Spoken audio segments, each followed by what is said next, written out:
black sun in the hizzle on the shizzle. We got an excellent show here today. Um, as y'all can see, I'm stuck in traffic, so I will be.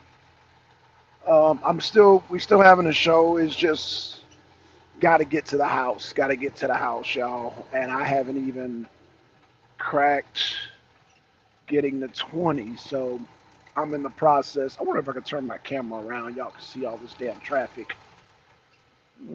I don't think I can do that. Wait, hold on. Cam. Let's see. Cam. You know what? I'm gonna leave that alone. I'm not gonna mess anything up. So yeah, shout out to everybody. Um, we're gonna have Yanga and MD join, and I bet you we're gonna have Ron join too. However, I'm en route, y'all. I'm en route. So bear with me.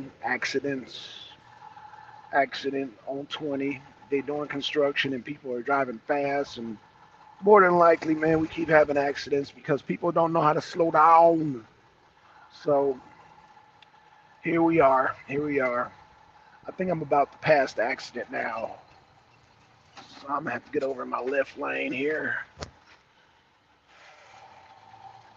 Get over in my left lane. So yeah, we got a good show tonight into the arena abroad. We got this is gonna be a super show. So we got um, articles from for the arena abroad for the arena this week. Hey, look at this shit. Is this DOT or is this? I can't tell. I couldn't tell if that was DOT or not. Oh, truck broke down. Look at that. Oh, look at that. Look at that, y'all. Look at that. It broke down. Get that shit maintained. Y'all might see the lights in the background. Yep, well, a little bit. Okay, y'all. Traffic's clear, man. Some guy's truck broke down in the middle of the lane. Still late though. I'm on time, but I'm late. I'm on time for the show, but late getting to the house. So y'all give y'all a good treat. Um, give y'all a good treat. So y'all get to watch me gas up my truck, take it back to the yard, get in my vehicle, and head to his house and at Triz house. So yeah, two trucks broke down. Damn. Okay, two trucks breaking down on the three-lane highway. It'll definitely cause traffic. So yeah. I've been look at these articles. So like I said again, I'm this nation won't comment. What? Oh wow, it said it won't comment. What the hell's going on with the damn? Let me see if I can damn leave a. I don't know. It's because E Bizzle said he tried to get on last night and he couldn't. Oh wow, what the hell? Platform. Let's see what it says. Wow. I don't know what's going on with this thing. Apparently, okay. Apparently, I'm gonna have to. Let's see what we got here. What's going on? MD, what's going on, man? Oh, you still driving? So we're gonna have to wait then. Yeah, man. Yeah, I Yeah, don't even know yeah. why you went live.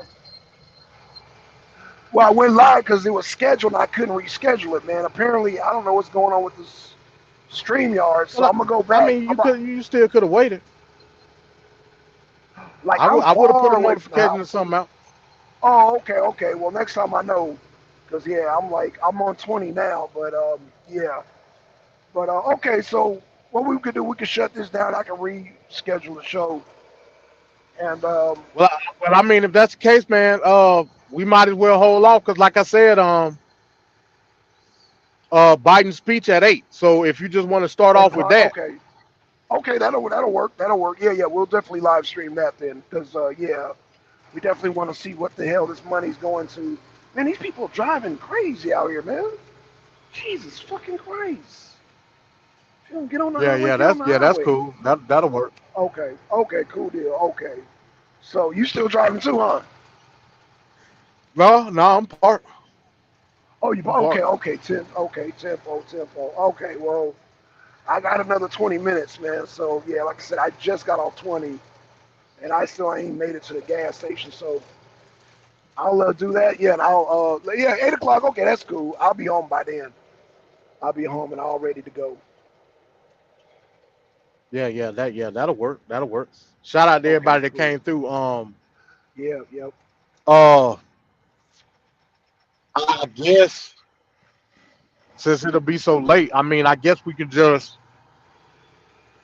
hold off on the stuff that I had maybe for next Monday, I guess, or if we Okay. got time for it tomorrow. I don't know. However you want to do it.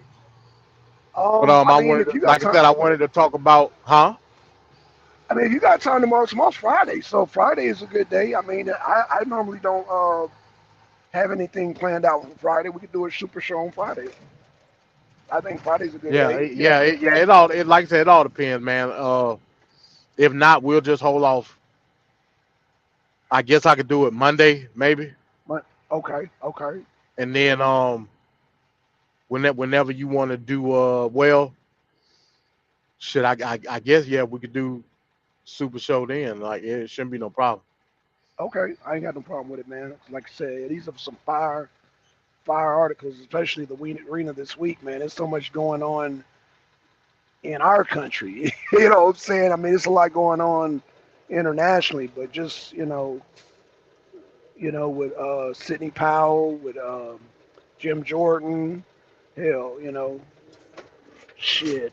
I mean, there's so much going on here. So yeah, I want to definitely. Yeah, no doubt, I'm no looking doubt, forward to do that show. Yeah, no doubt. Yeah. So yeah, we'll follow up on them stories. Like I said, the whole Sidney Powell plea deal, right. what's going on with the House right now, and Yeah. is Jim Jordan going to get a third Oh, round vote? Is he not? so I got some news on Jim Jordan too, but I don't know if you want to wait. Well, what you But got? I don't. 'Cause I He just said, read something okay, what that do you just got? came Because through. what I heard, he said he's not quitting. I kind of heard that too. What Okay. basically what he said was that he like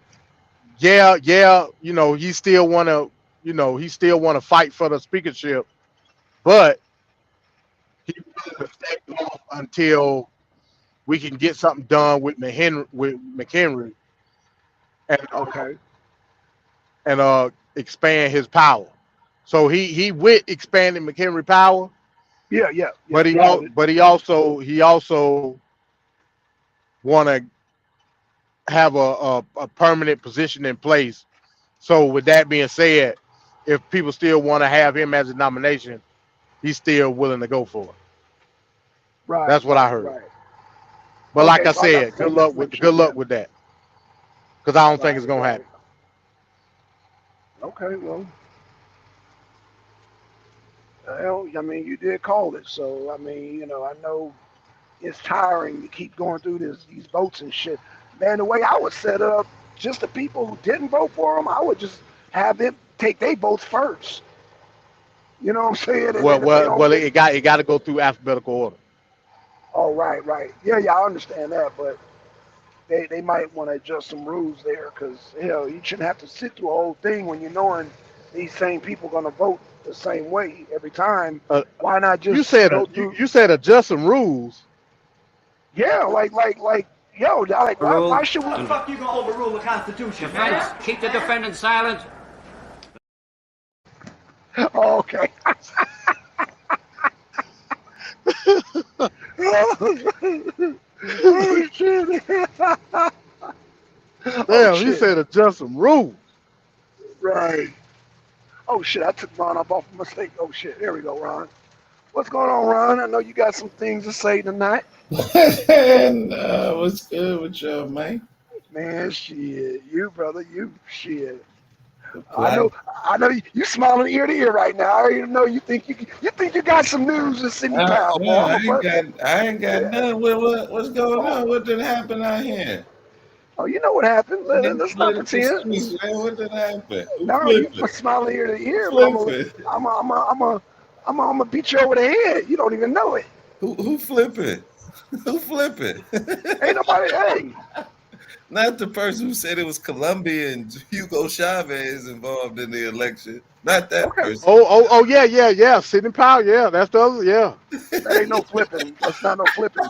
Hey, she flipped too Ron, Ron, fast. Ron hitting, Ron hitting backflips today. Right. Just say. But like I said, Black Son, it specifically say within the plea agreement that she will be called to testify with the other co-conspirators. I mean, you can't take that away. You know what I'm That's saying? only no. They don't. No, it's specified. It didn't say Trump. Didn't say You Trump. It said said Well, I Copeland, he's mean, part of But the Trump is, trial. yeah, I mean, he part of this No. Yes, co-conspiracy, he ain't he? is, man. It's a possibility. You No. can't say that, Black. No. Come on, man. Listen. No. First of all, no.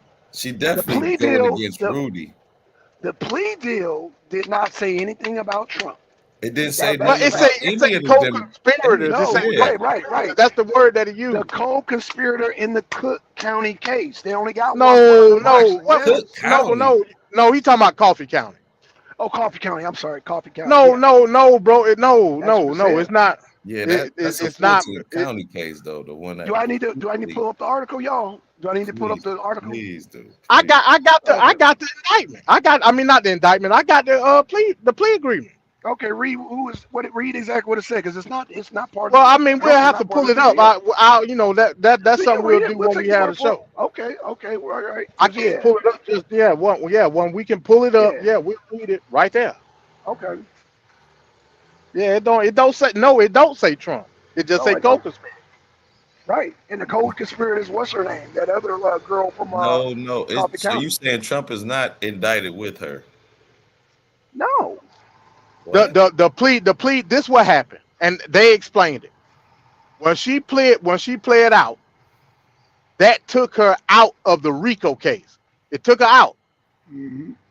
What it then does is makes her basically a witness in the RICO case. So she's obligated. Whenever they need her testimony, she will be subpoenaed, and she has to testify against that particular case. That's what it say for all other 18 co-conspirators, and one of those 18 co-conspirators is Trump. It's okay, Black I'm son. just going off of what Oh, it no. say. See, I mean, the one thing I found surprising is how fast she did it, though. Like she was going to trial tomorrow. Yeah, it was quick. Yeah, it was quick. They were supposed to be doing they were supposed to be picking jury what tomorrow? Yeah, No, tomorrow. I think the trial started tomorrow. No. They didn't have they No, they picked from what juries I tomorrow. read. Yeah, from what I read, they Yeah. was supposed to be doing jury selection tomorrow.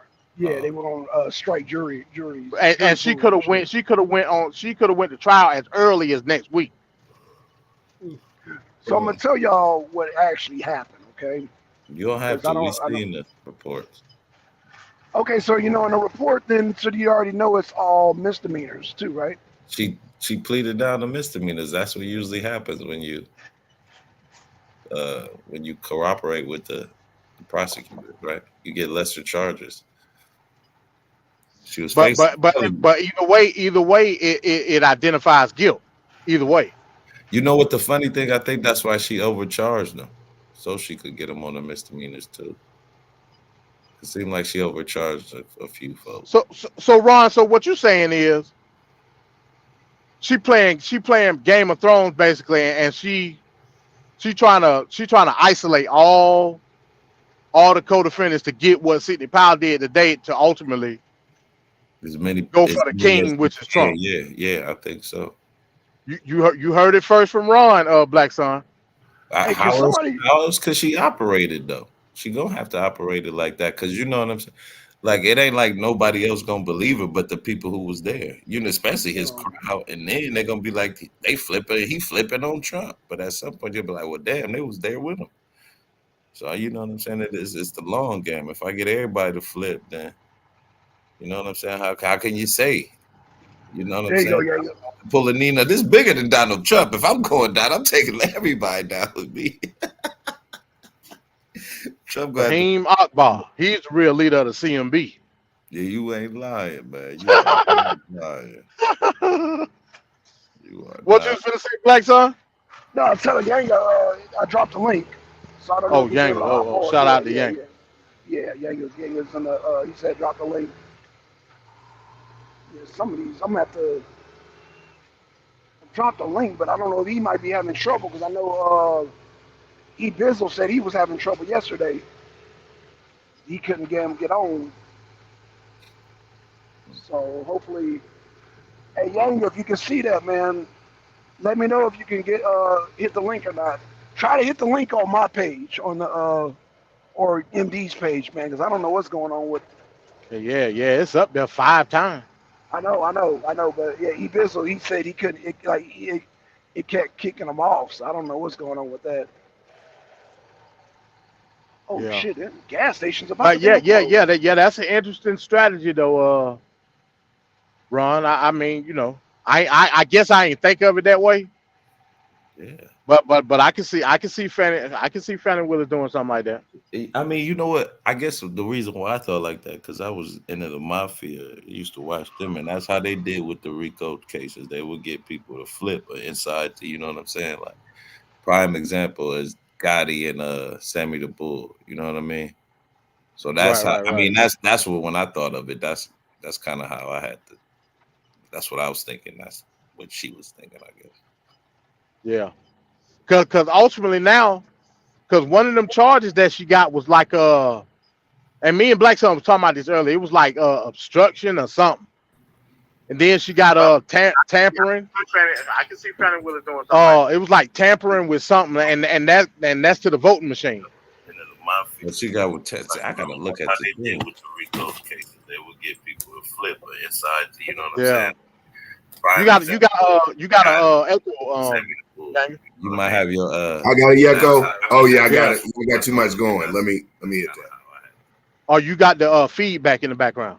he Okay, I said got it. My bad. I had it still Yeah, on. you good now. You good now. Yeah, it's all good now. Yes, Trump sir. got a snitch in the camp. It's a Yeah. snitch. Let's call it what we call it. Just because we talking about a cave woman got a a snitch. rat. Yeah, That's son, what you they act like you call don't know about the misdemeanors. You act like you don't know they dropped those charges when you cooperate. it. Yeah. Yeah. Shit, so don't got a shit. That white woman ain't gonna do no time for Trump. Yeah. Yeah. So Yeah. She got 6 years probation. 6 years probation. I wonder how much Yeah. time she was facing though. Ooh. I don't know. They gave her 1 year probation for each charge that she pled to. She pled to 6. Oh wow. So they gave her 1 year each consecutive. Oh yeah, somebody's gonna get their head busted behind that. I can't wait for the testimony. Yeah. Yeah, Yeah. somebody. Who up next? Who up next, Ron? You got Hutchins. Damn, I said Hutchins. You got what's the white boy Chesbro. name? Chesbro. Yeah, Chesbro. Yeah, he up next. They case is supposed to be starting the end of this month. That's next week. The speedy trial. Yeah. Y'all hold on for a minute. I had to come back. Let me give me a hot Yeah, second. yeah, you good. All right, yeah. Yeah, Chesbro, and what's the other white girl? Ellis. Yeah, Is that's the that one from Cook County. Yeah. Or yeah? yeah. Mm-hmm. They trial supposed to be starting next month. I mean, not next month, but the end of this month. I don't think it's gonna happen because I ain't heard nothing about her Yeah. unless Fannie Lewis like she whipping them up. 'Cause like I said, the whole Sidney Powell thing was supposed to start next week basically because they were supposed to do trial selection. I mean, jury selection tomorrow. So they may start. They may start. We don't know. Or hell, she might catch them with a plea deal. Who knows? Okay. You know what I'm saying? Who knows? Real talk. It's They probably good. like, damn, she got probation. Let me see what they gonna offer me. You know what I'm saying? The longer you wait, the less you go. I mean, you know what I'm saying. The more time you get, though. Yeah, Yeah, it's who breaks first. Yeah. If yeah, you jumped on it. You know, if they can build a case about, once they get what they need, they're not gonna offer everybody pleas. It's who yeah. takes that plea first. And I would argue they got partially what they need out of that Sidney Powell because, like I said, That whole collector thing was a big part of her indictment. That what? The fake electors Oh down yeah. in Oh man. County, yeah, Oh, that was a huge part of her indictment. oh So she partially got what she wanted. yeah. Fannie Willis did. So we'll see how it goes. We'll see. Yeah. You know, Black Son say Trump can't be implicated in none of that. So Black Can son he in not? denial. Black son Oh, about to Black see his Son. favorite. Black son about to see his favorite hero trading honey buns. yeah. Yeah. Hey, that's Yeah. one thing. Trump gonna have a commissary. He gonna have all the suits. And, Oh, he gonna have all the snacks. He gonna yeah, keep it on. He gonna have all the snacks. Trump gonna be the man now. He gonna have all the zoom zooms and wham whams. Yo, But how can they not implicate him when his lawyer is implicated in it? He's acting on behalf of Donald Trump, Rudy Giuliani. yep. yeah. We'll hey, see. Che, hop on, Che. He said, "Lady Yeah, J, up on."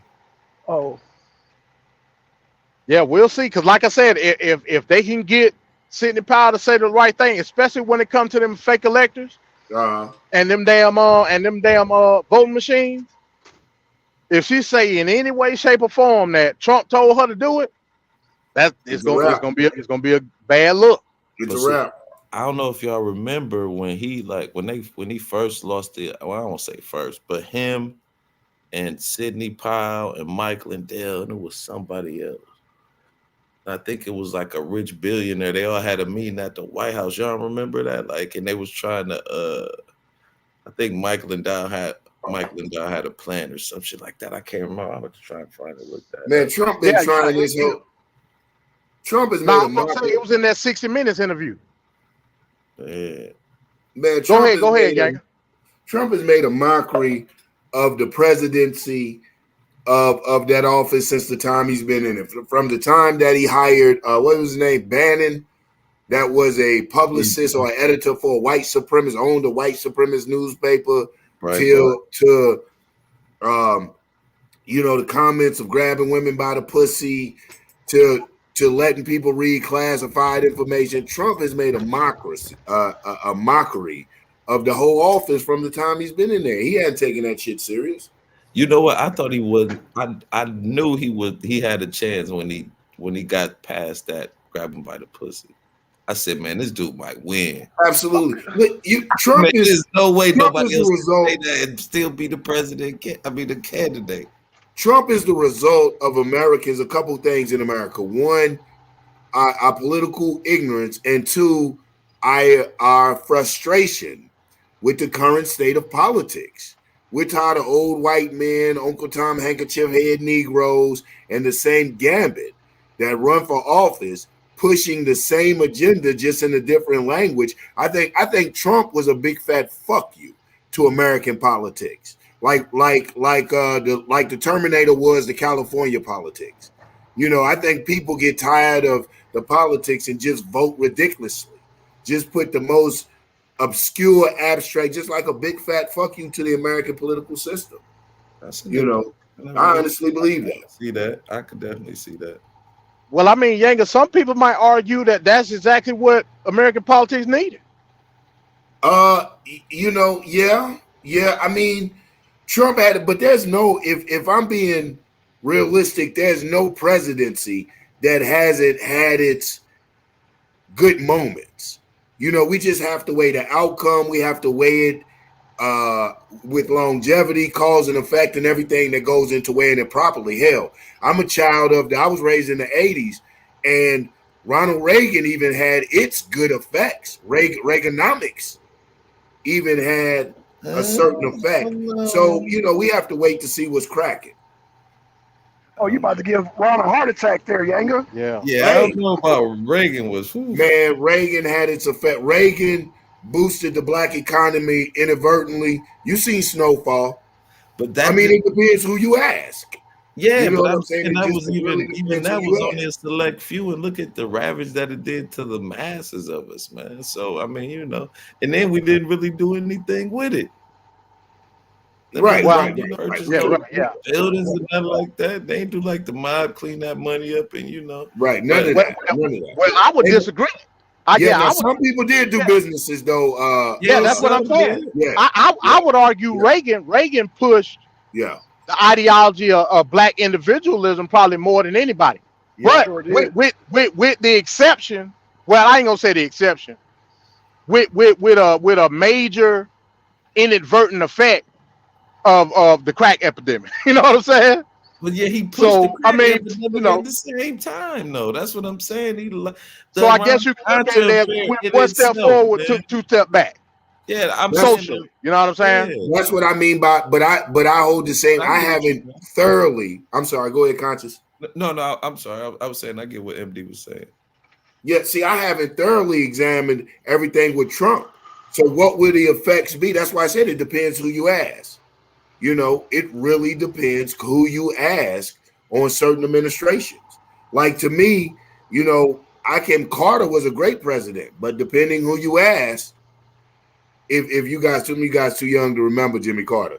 Yeah, But the big shit, if Jimmy Carter was out there, if the good old peanut farmer was out there, we wouldn't have this bullshit in Palestine and Israel. that's Jimmy true. was the man. That's true. He wanted to. He wanted to try and unite the world and shit. Yeah. Digging Yeah, that. he was a big humanitarian. As So MD. to go back to bring it to current times. That's how I feel about Trump. It's going to be depending who you ask. I think a lot of things can contributed to Trump or given to Trump's favor are really remnants of the Obama administration. You know what I'm Yeah, saying? yeah. I think Hey, he gets I say the people that probably most benefited from Reagan was the boomers. Remember, Reagan he put in a lot of legislation. You had what he had the interest rate cut back on yeah mortgages and shit like that. Hell, the boomers they could all afford stuff like that.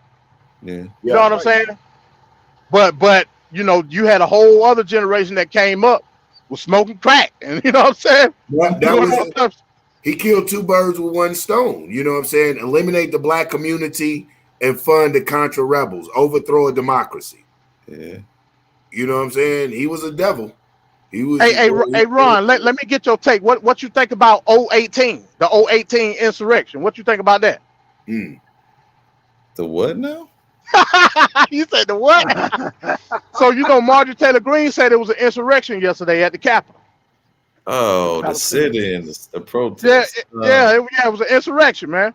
I That what Marjorie Taylor Greene said. insurrection though. Yeah, it ain't J6 no more. It's 018. Wow. Wow. You know what though? I kind of hate when we on both sides of the aisle when they use like certain events and then they just dumb them down, man. Like certain words we can't even say and they had the same effect like they used to back in the day because people just throw them around. Like, I mean, it was a protest, no doubt, right? No doubt. Yeah, it was protest. Yeah, And if the people got arrested and charged, then that's how it works here. You know what I'm saying? But and they were Jews for the most part. oh, Mm-hmm. word. That's a fact. Mm-hmm. It was a Jewish organization that facilitated the protest. Mm-hmm. Not the Man, space. it was so funny. I'm They sorry. went into the Capitol. They went into the Capitol, started singing hippie songs, doing all types. And the police were just standing around. They looked so like awkward. You know what I'm saying? Yeah. And Yeah. then when they finished, then he told the lady said, "Okay, we finished." The Capitol Police said, "All right, put your hand behind your back." I said, "What the hell?" It was funny, man. Oh man. But yeah, 018, man. That a low day in our country, man. You know what's so funny Insurrection. though? What? I'm sorry. I thought you were saying OH10 because I'm from Ohio and I'm like OH10. What you talking No, about? no, 018. 018, that's just like you got J6, you got 018. OH10. October 18th, Man. the day the country was divided. Insurrection. But man, you think she should get reelected? Who, Marjorie Taylor Greene? Yeah. Marjorie Taylor Greene a rock star, man. Oh yeah. She gonna be, yeah, bro. I don't Marjorie think Taylor she's Greene politically is astute to run damn. Yeah, they, to be in that position though, man. I don't think she has the mental wherewithal. You know what I'm saying? Like just man, But they look, man. but They love she Marjorie Taylor pushing the Greene. agenda. A straight clown. Hey, Marjorie Taylor Greene, that broad is a clown. Yeah. Straight up. She What's pushing it cracking, like Yeah, Seductive? they love her MAGA, though. MAGA They love love. her. MAGA, Yeah, MAGA. yeah. Hell, Georgia loves her. Georgia love her. That area Hell, loves her. I don't know about it, hell, Georgia. Georgia. Yeah, Georgia. Well, you got Atlanta and you got Georgia. Georgia loves her. Why? Georgia love I Martell don't know Green. about the whole of Georgia. Probably Like because I think her area. No, again, you got Atlanta, and then I you know got you got Georgia. Okay, Macon. You got Georgia, Macon too. You got Macon too. Georgia, Georgia You loves got her. Macon. You got Savannah. You Yeah, got yeah, That's yeah. Georgia. Them all That's Grant. black fellas. Georgia. You got Columbus, all state that. of affairs Yeah. over See what I'm saying? How blacks and be man. How I he said negates us, Georgia. man. I said saying Georgia. they know. Hey, Black so when you driving, you look like you know, riding a horse and shit. It's just Yeah, I'm trying to head to the house. Shoot, I that got off shit late. It was like he like, was just riding a horse. He's in a truck. It's like, I was like here laughing by myself. I was like, why it look like control your seating, sir. Yeah, yeah. But you gotta remember, man, Martin Taylor Greene, her district, she got like Forsyth County and yep, all yep. that stuff. You know what I'm saying? Wrong. Yeah, wrong. But yeah, I know. That's why she got reelected. I don't think she should get reelected. I think they should just purge the whole system altogether. And, you know, black nationalists need to just get together, do an underground railroad, and start betting motherfuckers to take a 5 year purge. Major purge. You hear me? MD, when's the last time you been through Foresight, MD or Black Son? I got Shit. family in Forsyth County. Yeah, I got family. I got family in coming. Man, I I just was worked in up there. Yeah. I was in Foresight the other day. When it gets so Hispanic? Oh, it been Hispanic. Hell, You late? hell. You When late, when did nigga. when did the You whole late. country get so Hispanic? Damn, Since Biden. they went in Foresight like that. They must have scared the hell out them crackers. Hey, you need. Hey. According to E and I stuff, you remember need somebody to what pick them damn apples and crab apples and all. You need somebody for that, don't you? man. Now listen, they ain't like that no more. You remember Forsyth was a sundown county. Yeah, it was. Yeah. Man, it ain't man. They got Mexican bars and stores, Yeah. and it ain't It's no a yeah, wave, man. cuz. It's a wave. It's just Huh? riding a wave. It's a wave. Here we Everything go. It trying to shocked convert me, to you it. know. I went to Forsyth the other Wave. day and didn't realize I was in Forsyth until I saw a tag. I was like, damn, this is Forsyth? Yeah. Yeah. Forsyth, I thought it was a big Dunwoody. town So I county thought it now. was Norcross. Shit, Yeah, so it's a many big town. Norcross. You got the outlet malls out there now. Yeah, The okay. Tangent outlet, yeah, man. Hey, Forsyth got big money, man. Yep. Oh, it They always got had big big money. money. They just wasn't inclusive. It Well, always had old money. I mean, Forsyth ain't never been no punk with it. It just wasn't inclusive to, minorities. yeah, but it is now. Yeah, you can't You know stop what it I'm now. saying? Yeah. Yeah, man. I mean, yeah. Forsyth been like that for a good little minute, man. Okay. Okay. Forsyth, they got like a lot of them chicken plants out there too. Yeah. So you got to have the Mexican to run the chicken plant. You know what I'm Right. saying? Right. Right. So something else. That's what they got So yeah, the that. white folks had to give in. Well, they sure caved. Hispanic gentrification. Isn't that about a bitch? I was Pretty like, much. what the? Pretty much. I was like, Black Son to be right at home out here. I need to be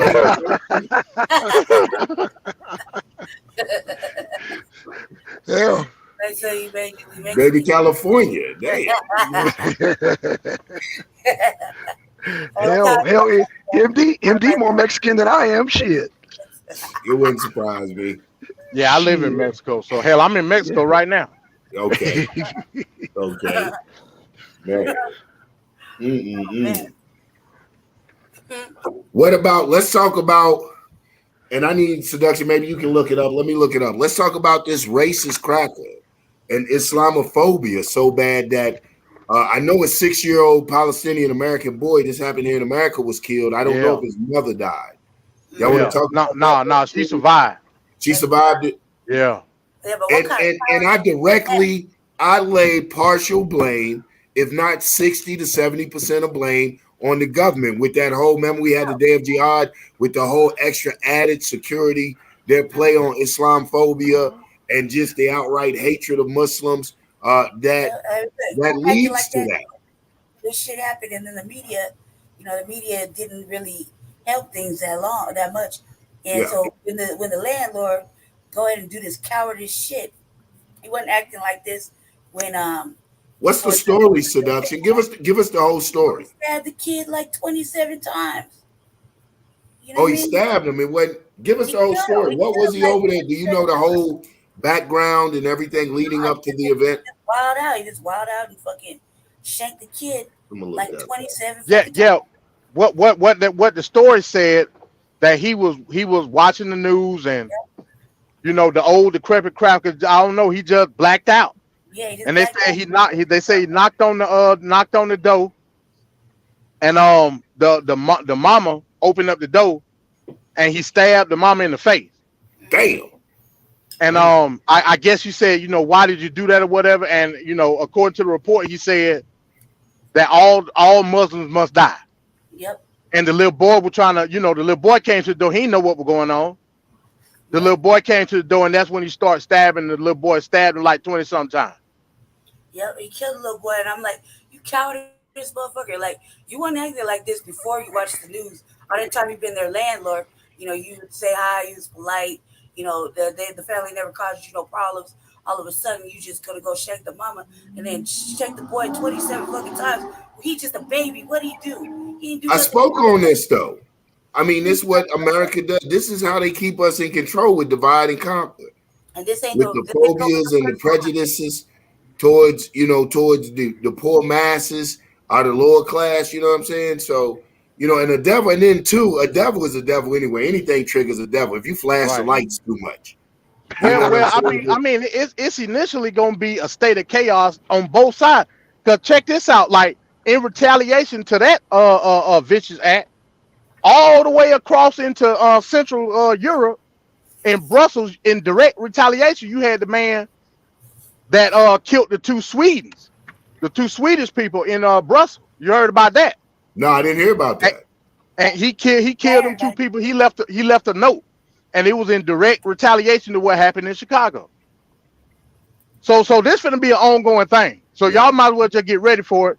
It's gonna be tit for tat, and they making it about something that it's not about, absolutely, and it's absolutely. gonna initially turn into this quote unquote holy war that Yeah. Christians and Jews really want anyway. You know what I'm saying? Anyway, yep, Mm, yep.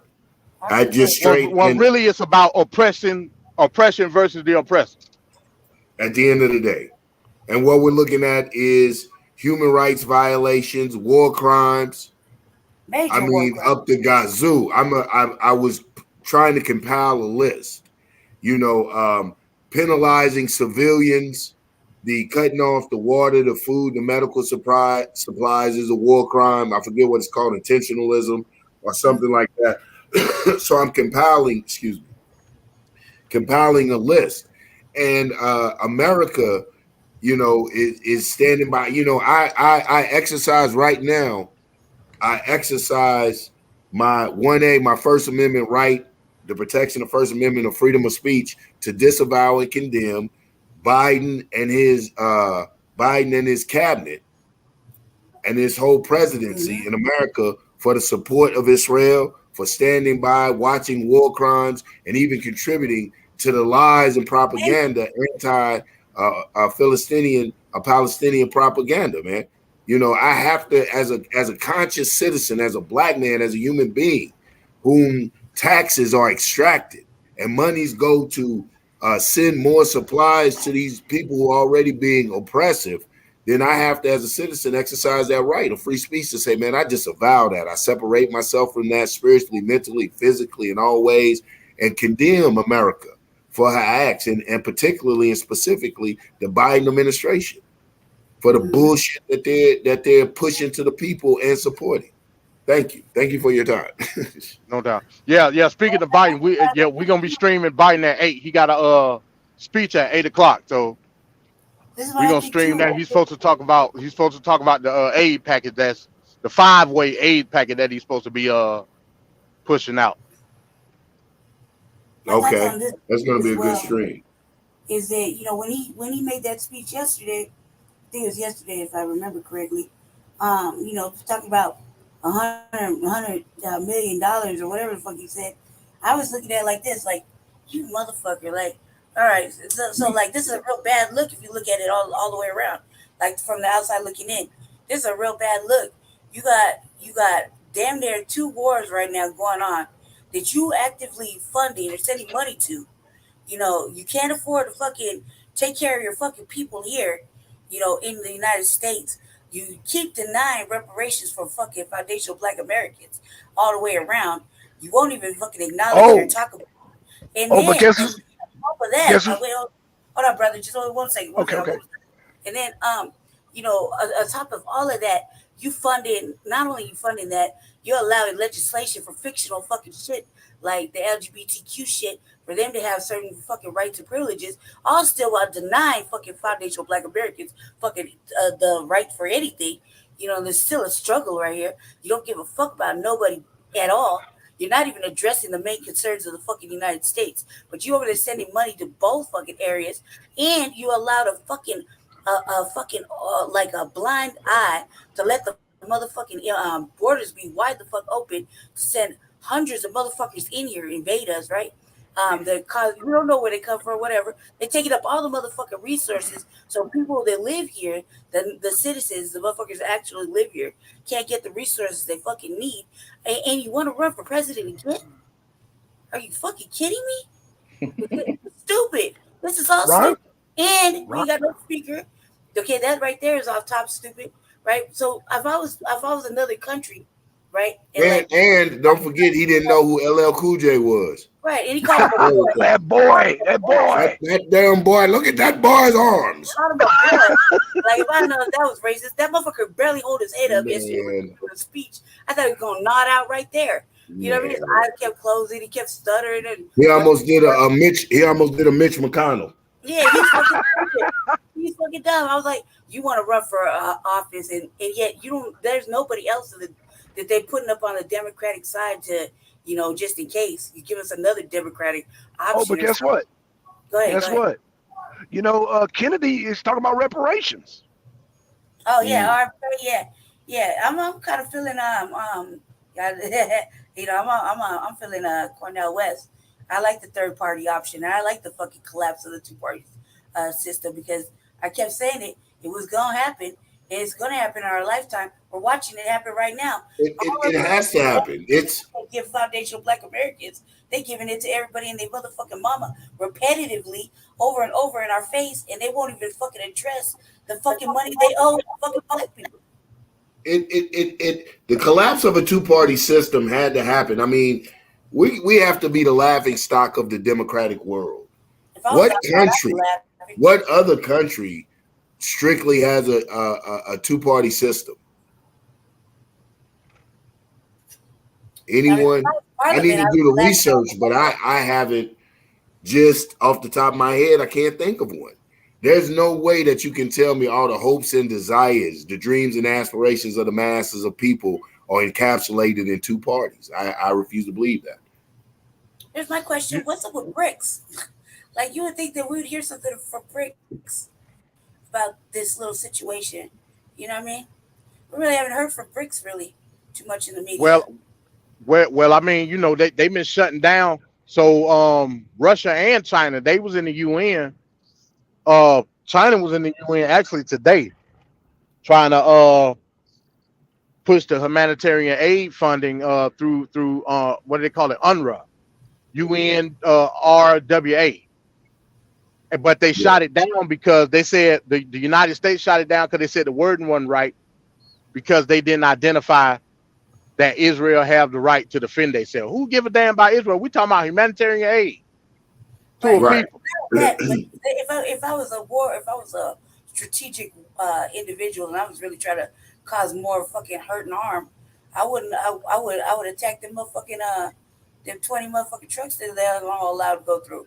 I mean, because if you was serious, and like he was serious about not letting them get aid, food, or nothing, he tried to starve them and murder them out. That's the first thing strategically that would allow to happen. Because he don't give a fuck if these are war crimes. They're killing babies. They don't care. You know what I mean? So Mhm. it's just getting uglier and uglier. The next thing we don't need is fucking somebody to make an attempt at Taiwan. What if that happens? You know what I mean? Then Yeah. No more computers after that. Okay. No more cell phone. You can forget about it. You're gonna be back landlines again. You better start remembering numbers. Shit. I'm gonna tell you. Speaking of UN, your skill sets before. We even had the internet when it was Generation X time. okay, back to those days. Speaking of UN, though, what about the UN going into Hades? Yeah. I saw something about that too. But Man, I again, man, UN, they fickle with what they do. You know what I'm saying? It's almost as if they look for the green light. I mean, from what I remember, UN wasn't set up like that. And it's bad. Going back to Israel, they hitting UN facilities, and you ain't got nothing to say about it, like at all. You know what I'm saying? I Like mean, mum's a it's word. I weird. mean, like they're not right. It's almost hard to. But they've been murmuring now. The UN has been murmuring now this late in the game, but I guess like they say, better late than never. But this late in the game, they've been murmuring. But now with all of these atrocities and this humanitarian crisis happening over there, they're focusing on going into Hades where the people don't even want them. I'm like, what are they on? Shit, That's right. so last year when motherfucking Eric Adams went over to fucking Colombia, they were protesting with motherfucking English signs, well-made English signs. There wasn't no pen and marker. You know what I mean? On a piece of paper, them motherfuckers went and put some money on protesting him in English. You know what I mean? And yet these motherfuckers have no respect for anybody to say don't come over here. You're not gonna get no motherfucking help. They so arrogant. They're gonna continue to come over here. They're gonna come anyway. Yeah. They're gonna come anyway. But it's like we owe them something. We don't owe no. We right? don't owe nothing. And Hades has a point. I mean, what was it, 18, 19 years ago or something like that when they came over and had the cholera outbreak, sex crimes, the allegations, and some actual, proven sex crimes, child abduction. They don't have a good history with the UN and missionaries and foreigners coming over there allegedly aiding them. I think that we should respect them, and we've never respected them. I mean, hell, remember Darfur? Remember Darfur, Yanga? Yeah. What good was they then? Yeah. With Kofi Annan and all them. And I used to like Kofi Annan, yeah, but he fumbled Sudan. He fumbled Darfur. Absolutely. They become a joke. So, you wonder what their purpose is. Like I said, I'm sitting here watching the news, and I see them going in Hades, and Hades like, we don't want you. And there's this whole large humanitarian crisis happening right in your face where your own sites, demilitarized zones, are being bombed. It's the most ridiculous thing in the world. Leave those damn people alone. I mean, we send aid and relief, but apparently they don't want you guys to do it. But where's the outcry for what's happening to the civilian population on the Gaza Strip? Mm-hmm. And they give no real options. I mean, like, it's like how dare you, the audacity that you can tell any people they have to move around because you want them to move around. You know what I mean? Because you're just fucking whatever. I mean, you have whatever it is. They've been there occupying that space. You don't really need to do all that. But you're so fucking power hungry and you got murderous fucking shit going on in your fucking shit. You got to go ahead and do all that. And this ain't going to be good for them. This will backfire somehow. You know what I mean? And you right, Che, the clean foundation over there in Haiti. You exactly right. Yeah. Yep. I mean, I think if Hades What's up, Che? I think if Hades rejecting it is because, check it out, we've been disrespectful to them and acting like they don't deserve fucking help and asylum when they really did, and on several occasions. So I would think if they rejecting it now, it's like, man, fuck you. We've been tired of asking, tired of begging, tired of fucking do the. Well, absolutely, and like I said, it wasn't a good look the first time they were there. I mean, it's just not a good look. When you go back, like I said, man, at the risk of sounding being redundant, sex crimes, child abduction, the cholera outbreak, I think it killed like 10,000 people. something like that, you know. So I mean, it just wasn't a good look. And usually that's what humanitarian and aid and relief, when going through the UN and other agencies, look like. What the hell? Look like Whose mama over is there. that? Whose mother is that? Okay. I mean, and I have to find out what resources is over there. For what reason are these people being exploited? I know the psychological, spiritual reason, one of them being the first Black Republic, but of enslaved people who have freed themselves. But what, like, tangible, what resource does Haiti have that so much attention and energy is spent over there? Yeah. Oh, Jesse. Yeah, nobody want to talk about all the organ harvesting that went on in Haiti, and Okay, that might be what it organ, might be what it is. organ harvesting capital of the world. Yeah. Yeah, Jesus Hades Christ. is. And you just gonna keep funding them. And there's been talk with on certain Twitter spaces about Iran kidnapping motherfucking black people and fucking um selling or harvesting their Probably in blood. Cleveland. You remember that 1 month? What was it? A couple months ago, 45 children had come up missing in Cleveland. Mm-hmm. Yeah, Yeah, they got a problem up there. I don't know what the hell going on with Cleveland. and I believe it's like what Seduction said, organs harvesting.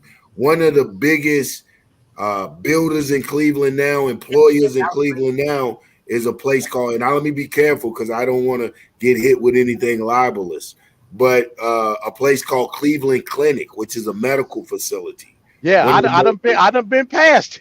okay, I so done been past it driving in the truck. Cleveland, they everywhere in and Cleveland. all my other that's listen, Cleveland Clinic is Cleveland. They need to just call Cleveland Clinic, Ohio. Wait, I'm from that area. It's Yeah, I'm from around that area too. I was, I say semi-raised in Ohio, in Cleveland. okay. I'm from Akron, man. Oh, okay. Yes, sir. Yes, So sir. you already know. Shout out to Cuyahoga Heights, my Cuyahoga. old trucking Yeah, stomping ground. Cuyahoga. Okay. Yeah, Cleveland. Yes, Cuyahoga. Yeah, man. Yeah, East Side. It's crazy because, like, in Atlanta, the East Side is a little better than the West Side, but in Cleveland, it's the opposite. But yeah, shouts out to the East I Side, know man. the East side is always kind of the shady side, yeah. But down here, it'd be like the East side is, yeah. Yeah, it's the others. You It's the down other here in way. The Georgia West too. side is the shady side. Yeah. Like, So it threw me. Right. So it was like, you coming down here, okay, I'm on the West Side. And when I hit Atlanta, it was like, sheesh. Yeah. If this is their West Side, what they East Side look like? But then I went to the East Side and I said, okay, it's the reverse now. Yeah, it's the reverse. Yeah, it's the reverse. Yeah, the East Side and the East Side up around the way in Cleveland is where it's at. Is where it's at, where they dramatize. But yeah, my other theory with the 45 children coming up missing or the large amount of abduction is Ohio has the Midwest period has a large Arab population. I know I may be stereotyping, but have a large Arab population. So human trafficking is real. But even then, even with that, it's black men and black women snatching these babies up. Exactly. Because anybody else would stand out in our community. Yeah, some motherfucking family members or whatever to get, poverty is a real thing. If you can get away with fucking selling one of your motherfucking nieces or nephews, and nobody gonna really have to fight because they wouldn't expect you to do such a thing. You know what I mean? Right. And instead, you'd be like, what's happening is some fucking horrific shit. Exactly. You'd be like, that little nigga was bad anyway. Right. I've always gone to school dealing with that little boy. He just don't know how to behave. But then ain't got no reason that grandmama got to go ahead and fucking fill her pockets up and sell a baby. It's horrible. Beat his ass, but don't sell him. Yeah, it's horrible. It's horrible. Some definitely needs to be done. Poverty, man. It's poverty. It's like right now we're approaching the holiday season for them. So You think about it right now, it's robbing season, so anything and everything is gonna pop off here in the United States.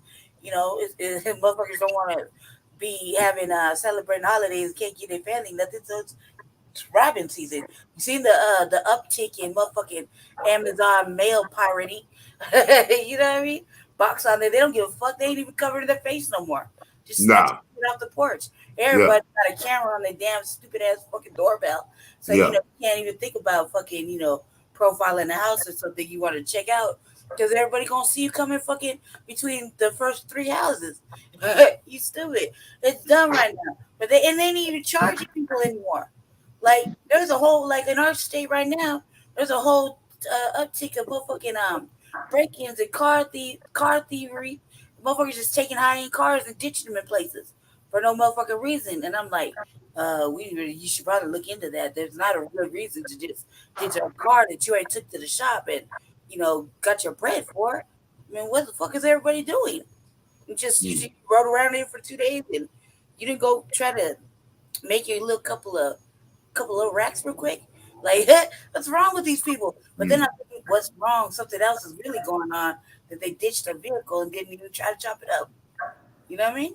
Mm. Hey, real quick, station identification. At 8 o'clock, we doing the Biden speech at 8 o'clock. Also, this just came in. So the Rafah border crossing between Egypt and Gaza was supposed to open tomorrow. Right. It just came through my feed that will no longer happen as Egypt and Israel couldn't come to an agreement. See what I'm saying? But see, here's and people ask, well, how does this affect us? What do we see? And I always talk about that. We see it isn't just about the Palestinian people, it's about the actions of the oppressor and witnessing the limits into which the oppressors will go or having no limits at all. And now we see a clear case of racism. They have the Clear. Israeli Americans that they've evacuated. But right there in that Gaza Strip or on that Rafah border are Palestinian Americans. Mhm. They've been hollering. They've been trying to get here since the whole shit jumped off. But you don't see the extra effort exerted to extract the Palestinian Americans It puts lotion that on you their see face. as the Israeli Americans. It's racism. It's Mhm. clearly racism. Clearly. It's going to And this backfire and, on us.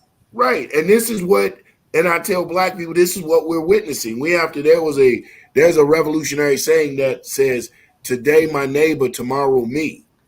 If there is no outcry about that, if there's no demand on our government whom extract taxes, whether you want them to or not, and whose foreign policy sucks like hell. And when I say, man, we have to wake up to the apathy of politics. It's the only way that we're gonna maneuver anything. Everything else, niggas is playing. We're a revolution for politics. Get my gun, niggas. Stop being cowardly and trying to find a reason not to be accountable and responsible for your self-determination. We have to know what's going on. And man, to end it, man, clearly we're seeing the ultimate type of devilment from a devil. We are seeing the Think about it like ultimate this for type of us to devilment live in a from a state devil. There is where no excuse you can give me that would justify the behavior, the attitude, and the position we're taking on this humanitarian crisis. Nothing. There's no. I mean, what could you say? I don't care. I can listen. The law. Hamas perpetrated a war crime. Hamas perpetrated international or broke international law. mm-hmm. Hamas, even for those people that know a little of Islam, broke religious law Yep. about killing non-combatants. Mm-hmm. So it's not a question of what Hamas has done. The world is saying Hamas was wrong. Mm-hmm. Nobody is even arguing that point. Stop the three-card Monty. What we're saying is the response is freaking overkill. There's a crime for that called mutilation of a corpse. I Mm-hmm. mean, it is overkill. So I think yeah. about like in the United States, you got to think about all the Muslim converts. The people that are that converted to be Muslim and being a practicing Muslim, you have to feel some kind of way a little bit. Oh, them Negroes ain't finna do nothing You but know, go to masjid and think pray. about it. It's still, you gotta feel some kind You of way. know, I I hate to knock American Muslims, but it's one of the things about America allegedly is that separation of state and religion. Even Mm. if they don't practice it in its totality, it has had an effect on the human being, on the masses, on the population. So a lot of Muslims over here separate their political from their theological understanding. We have that freedom over there. That's why they're trying to see, we don't understand that type of stuff because we have those freedoms. So we don't understand. We see Muslims fighting for something. We don't understand these are human beings who happen to be Muslim. You see what I'm saying?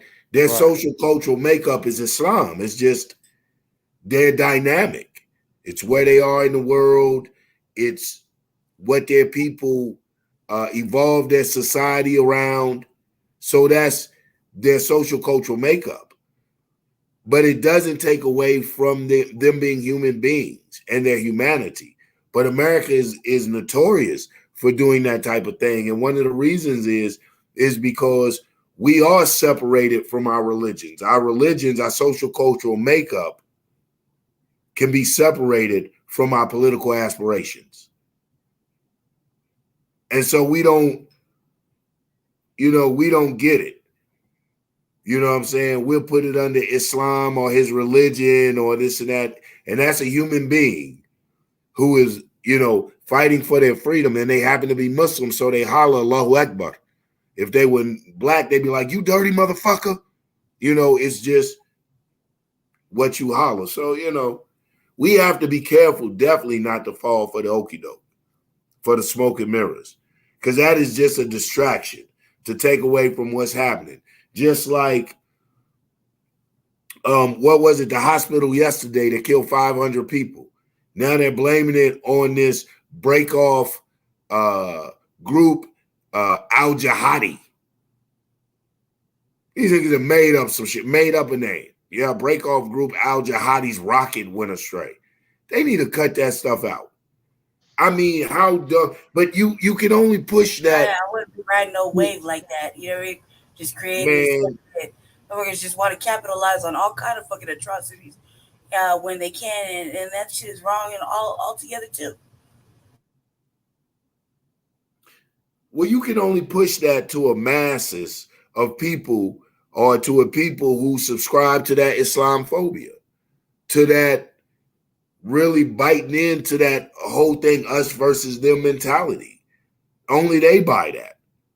This splinter group, Al Jihadi coming out and, like atrocities and crimes haven't already been perpetrated. Like them bombing a hospital is really unfathomable.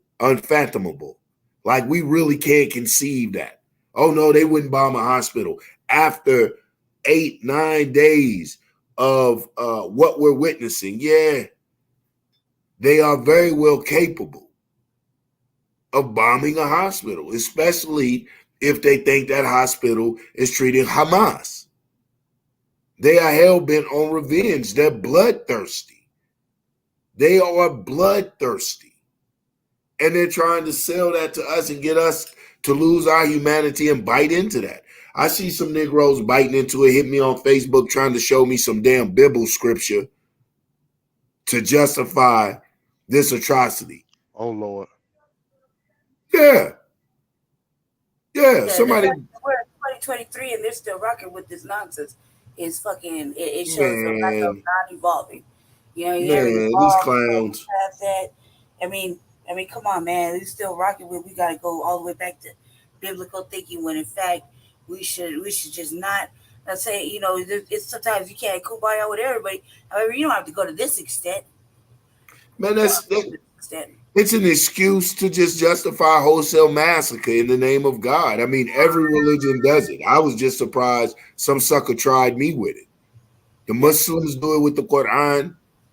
The probably extreme Hindus do it with the Belgiva, whatever it is that they read. I know I'm quite sure I'm slaughtering it. No disrespect to my Hindi peoples out there. So, I mean, you can find what you're looking for. I was just surprised they hit me with it. If we still allow ourselves to be deceived or other people to push this empty rhetoric, this sensationalism, this outright bullshit, there again, what I'm always emphasizing on to cover the crimes against humanity, we have to address these people. We have to point this out. I am serious. Today, my neighbor, tomorrow, me. When's it stop? You think this ain't real? Look at the Native Americans. Look at the Native Americans. The remnants of the Native Americans are on reservations, and then look at the damn reservations. Alcoholism, the high illiteracy rate, teenage pregnancy, addictions to drugs such as methamphetamines and stuff like that, unemployment. Look at the reservations. Yeah, they did the creek in the creek, Mesquite Creeks. You know what I mean? They don't even want to acknowledge that there's black Mesquite Creeks. Man, right. They ain't gonna, That shit is horrible, and there's clear fucking evidence to prove. And they'll still say no, and they don't deserve anything. You know what I mean? That's terrible. Yeah, that's horrible. That's horrible. Everybody's hollering access denied. Access denied. Uh-huh. But Unless will come back eventually and bite the hand that bite the motherfucking oppressor one day. It just probably may not happen in our lifetime as we wanted to, because right now, I mean, we're going pretty hard in the paint with the pressure. Hey, hey, you know it. Hey, listen, but I'm gonna jump off because y'all, so I can watch it at 8. Few things I have to do. Here in the mountain time. Huh? 8 what time? 8 in Eastern, 8 Eastern. What time? Everyone else's time, son or MD. It's about to come on in a few minutes. Yeah, It's say 8 o'clock, so I can only assume. Yeah, 8 o'clock. It's a presidential speech, so it may be a couple minutes after. You know what I'm saying? Okay, so just right now. Yeah, we're gonna start streaming at 8 though. Probably a couple minutes before. All right. Talk to you later, cuz. All right, talk to you later, cuz. Definitely. Ron, it was a pleasure, man, sitting on the panel with you. Son and MD. We'll get up, man. Always great conversation, good chit-chatting with y'all brothers, man. All right, man. Stay safe. Definitely. All right. Yeah, all right. I catch you on the flip. You might have to tunnel some of your favorite people out of jail, son. What do you mean? Shit, that whole Trump clique. Oh, go with that. Yeah, it's going down, buddy. Go with you that. Get your El Chapo plan. So digging you a tunnel. Black son gonna have to put up some collateral. Man, you put that crib and truck up and everything. Get Trump on out. He'll look out for you. Gas prices low. Man, he'll look all out for you. Son's my man. This guy here, son, black son. Get him all up out of there. I'm telling you. All right, man. I'll let y'all brothers, man. All right, be safe, brother. All right, I will, brother. All right, peace. All right, peace, brother.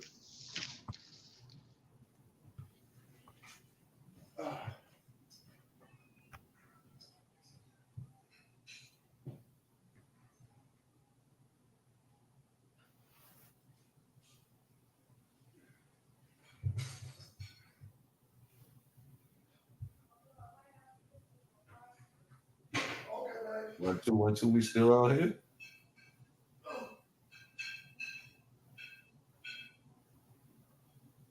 Damn, I was on mute. Oh, okay. Just making sure everybody. What the hell, Black Son doing? Hey, Black Son. Ain't no time, man. Hey, do you got a link, or do I need to find one? What do you say? I have no idea.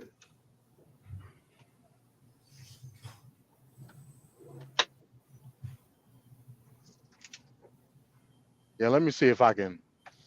One of the major networks gonna be doing it on YouTube, so I just gotta find it. Oh yeah, they got a few. They Send me the link. Oh, he hooking up. Yeah, yeah, yeah. Send me the link. Give me. Can you hear me? Yeah, I can hear you. Let me see. Let me find one. All right. Is RSBN doing it? I doubt it. Oh, that's Why would that's why would RSBN be doing the Biden speak? no, no. You're right. You're right. I guess we gotta because we can't do CNN because CNN take that shit out. We might have to do like So ABC or something. PBS got it on. Oh, PBS. Okay. Well, shit. Throw the link down. Shit. Yeah. I thought, maybe that was a. Let me see.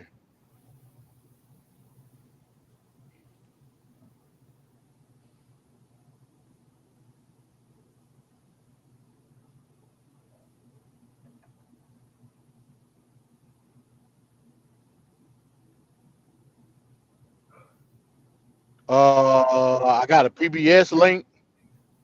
That'll work. Yeah, ABC News doing one. ABC is good too. I don't think they strike shit. Yeah, ABC and PBS. Both of those links will be good, and we'll just have a backup just in case. I know CNN ain't gonna go for it. CNN and Fox, boy, they funny. They be acting funny.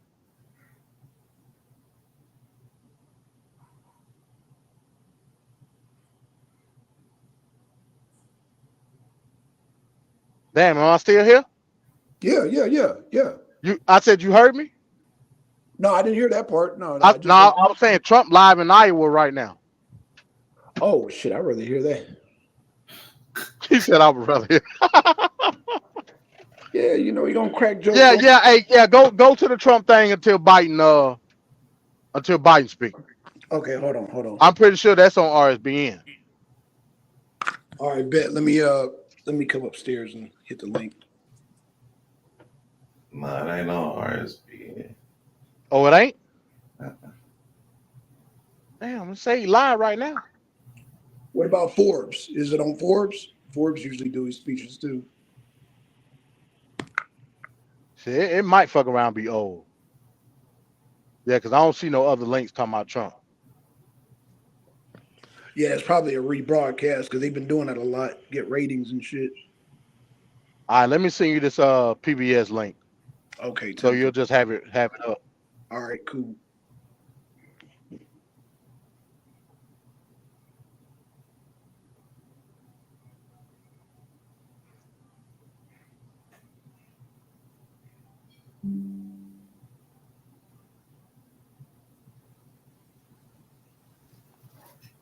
Okay, I just got it. Okay, cool, cool.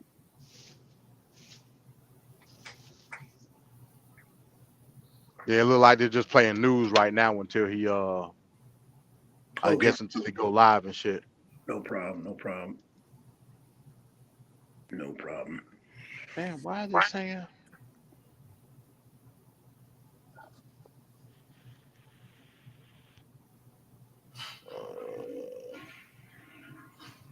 Let me get some Israel news while we waiting, man. No, I've been following this shit.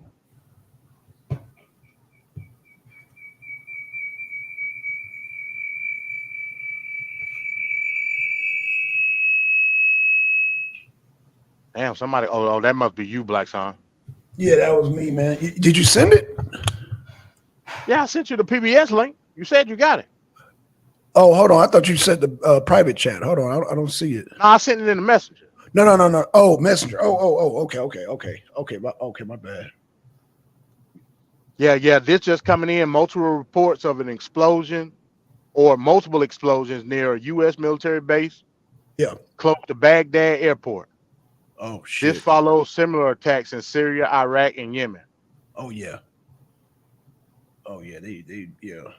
They about to crank it up. They about to crank it up, man. Hold on. They about to crank it up. Okay, so see right here. Cut that.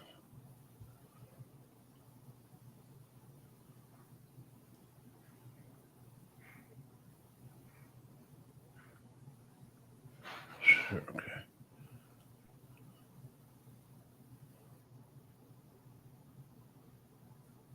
Okay, so I got it on standby. Do a share screen. So yeah, it was another strike. Remember earlier we was talking about that drone strike, Black Son. Exactly. Yeah, I remember that. So now they done hit another base near Baghdad Airport. Oh shit. Yeah, they're doing. Yeah, yeah. I see what they're doing. They shit. I told you, man, something big about to happen, bro. Something big. Like I said, In the the U.S. I ain't gonna necessarily say in the U.S. I'm talking about over there. Oh, over there. Okay. Because Yeah. remember, we was talking earlier that the United States they escalated their threat level for air travel, and then Israel evacuated all their embassies. They Right. something I don't know. And like I said, it could be something that Israel gonna do. Hell, we don't know. Right. Right. You know Yeah. what I'm saying? Yeah. Yeah. Israel might fuck around and say, look, just blow the whole motherfucker up. Just blow it up. Hey, Benjamin Netanyahu, he's on that edge right now. He on that edge. Yeah. He's Yeah, on hey, that edge. I wouldn't be surprised, man. They go full. What was that shit in Iraq? Operation Shock and Awe. Yeah. Yeah. Just blow this motherfucker up. Right. I Right. wouldn't be surprised, bro. I wouldn't either, man, because Biden just gave him the green light. Talking about the other team. Come on now, shit. Yeah, that was some dumbass shit, man. I can't You get over called that. it. Yeah, you called it, brother. You Then called it. turn around talking about you gonna give money to fucking But, Gaza, talking about $100 million. but that's who Ron wants to vote for, though. Come on now, that's who Ron wants to vote for. Shot. That's who Ron. Yeah, I knew it was coming. I mean, come on now. That's what he said. Vote for Biden. If you ain't don't vote for me, you ain't black. I said don't vote for Trump, man. No, you said you're gonna vote for Biden. No, I said I'm not voting for Trump.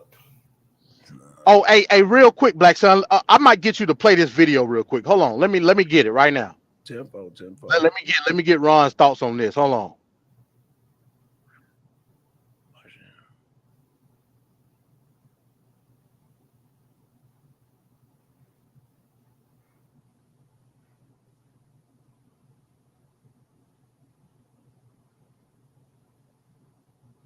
Oh, this thing is pre-recorded. Hold on, man. Wait a minute.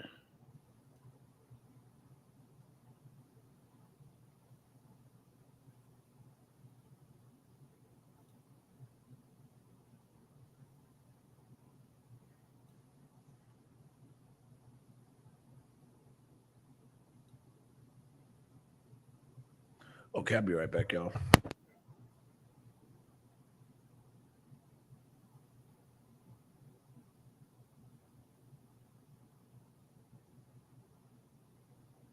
By their family members while surrounded by their extended family members often. Israel, the United States calls that kind of action using civilians as human shields. But it sounds like your concern is the Israeli rules of engagement when it comes to these airstrikes. Well, look, Israel does have a right to defend itself, but that right is not unfettered. They still have to follow international law. They still have to follow distinction and proportionality, making sure that they're only targeting military objects, right? I've been in Gaza. I've been there after an air campaign. I've been there after a ground campaign. And I've seen what Hamas does and how they use the population. But we still have to remember that you have a huge population within a tiny area that must be protected. And I think the protection of civilians is one of the core issues that we need to make sure that Israel keeps at the top of its list of things. But it sounds like in terms of today, you're confident in saying that this does not appear to be an Israeli airstrike. No, I don't think we've seen an Israeli airstrike here. When you look at Israel's response to this and them saying that this was likely a Palestinian rocket that had been fired and failed, I think that that is certainly a plausible response. The idea being that as that rocket was launching, it still had a substantial amount of fuel. And when it tumbled from the sky, that crater that we saw, which is actually more like just a small hole in the ground, that was created by the kinetic energy of something hitting. And then there was an awful lot of accelerant, right? Fuel mixed with explosives spreading throughout that hospital. Unfortunately, you had Palestinian civilians jammed into that tiny area because they were trying to seek safety from this conflict. And we have to ensure that this does not happen again. Mark Olasco, thank you very much. Thank you, Nick. Let's return now to the U.S. response to the Israel-Hamas war and President Biden's trip to Israel today. For that, we turn to Deputy National Security Advisor John Feiner. John, welcome back. Thanks for joining us. I want to begin with what the president said today about that hospital strike in Gaza yesterday, just to underscore it, because I think transparency is really important here. The president said it's based on U.S. intelligence that he can say that strike was not carried out by Israel. Is it fair to say the U.S. believes there is no way Israel could have been behind that strike? So what I can say at this point is basically exactly what the president said, which is that based on our review of our own intelligence on open source information, including photos and videos that people at the scene have presented on overhead imagery, on intercepts of conversations, we believe that Israel was not responsible for this strike, that initial reports were inaccurate. And, we endeavored not to jump to conclusions upon receiving those reports. We did our homework and our diligence to try to find out what happened to the best of our ability and urge others to do the same, because there are going to be many more incidents reported during the course of this conflict. As you've seen and there will be those who continue to believe that Israel was behind it, largely because Israel has carried out strikes on medical facilities and shelters and ambulances before. I wonder, what kind of commitment did President Biden get from Prime Minister Netanyahu to stop targeting and stop hitting civilian and medical facilities? So I think one thing that's very important to say with regard to the hospital is regardless of who ultimately was responsible for the explosion, and we've made our views clear, this was a horrific tragedy with a loss of life that is almost unimaginable. The president, first and foremost, is deeply empathetic human being. And so part of the message that he carried with him to Israel today was a solidarity and empathy to the people of Israel who have been through an enormous tragedy in the wake of these Hamas attacks. But he also brought with him empathy for the Palestinian community that is suffering right now in real time in Gaza, including many innocent people who were caught up in the attacks that took place last night. Did he get a commitment from Mr. Netanyahu that he would minimize civilian casualties? We have been very clear, and the president has been very direct, as he has said publicly in his conversations with Prime Minister Netanyahu, that democracies are strongest when they act in accordance with the rule of law, with the laws of war, with international humanitarian law, in particular during the conduct of military operations. That was a significant component of every conversation they have had, including the conversations that took place today. Tell me about the conversations over the hostages, the American hostages in particular. Does the U.S. want to see those hostages released before Israel carries out any kind of ground invasion? So the Americans who are caught up in this situation are foremost on the mind of the president and every single one of us. He has directed our entire team to put this at the very top of our list of priorities. We have sent expertise to the region, experts in hostage recovery, to consult with the Israelis, who will be in the lead on all of this. And we are going to do everything within our powers and our capabilities to try to get these people home. But this is a very difficult situation. Where these hostages are being, exactly where they're being held, is something that we are working on determining, but we do not have perfect visibility. We will share everything that we get with the Israelis and do everything we can, as the president told the families of some of these people who are in this situation in the conversations he's had directly with them. Well, the president said a short time ago on Air Force One that he had a long talk about alternatives to a ground invasion with Prime Minister Netanyahu. What are those alternatives? So I'm not going to detail operational conversations that the president had, not just, by the way, with the prime minister, but with Israel's war cabinet that has been assembled to help manage this military operation. Those are obviously the most sensitive conversations that take place between two governments. But one of the things the president did was travel to Israel, not just to show solidarity, although that was a very important part of his message, but to make sure that Israeli officials are thinking through all of the hard questions as they tackle what is, by all accounts, a very challenging military problem that they are confronted with, which is a terrorist organization that is hiding among a population of more than 2 million people. And the president is and our team, national security team, is working with the Israelis to try to think through how best to address this challenge that they face. John, is that to say that a ground invasion is not inevitable? I'm not going to predict, and I'm not going to foreshadow what exactly the Israelis are likely to do when it comes to their military operations. Wouldn't be appropriate based on those conversations, and ultimately that will be a decision that is up to them. But this was very much a topic of conversation today during the president's visit to Israel. And what about the Americans who are trapped in Gaza? There are reportedly hundreds of them. How is the U.S. going to get them out? So we have been in constant communication with Americans who are resident in Gaza, some number of whom we know would like to leave. Getting out of Gaza is a challenging thing to do under the best of circumstances. In a conflict like this, it requires the forbearance of the government of Israel, which said today that they would work to allow humanitarian assistance in. That was a significant step forward that occurred in the context of the president's visit. But you also need Hamas to allow people to move within Gaza and to the crossing into Egypt, and then the government of Egypt to essentially open the door on the other side. And so we're working on all pieces of that diplomacy to get humanitarian assistance in, which the president said would happen soon, and get people, certainly American citizens and people who are wounded who want to get out of Gaza, out and out safely. When you say you're working on that, do I take that to mean that there is not currently a plan to evacuate those Americans, even as Israel continues its bombardment of that area? I'm not going to get ahead of actual developments on the ground, but we are working day in, day out to make sure that Americans who want to leave can leave, and we're going to continue to do that. In the minute or so we have left, I need to ask you about whether or not President Biden talked with Prime Minister Netanyahu about what happens after a potential ground invasion. I know you don't want to get ahead of operational details, but is there a conversation about who would take over that territory?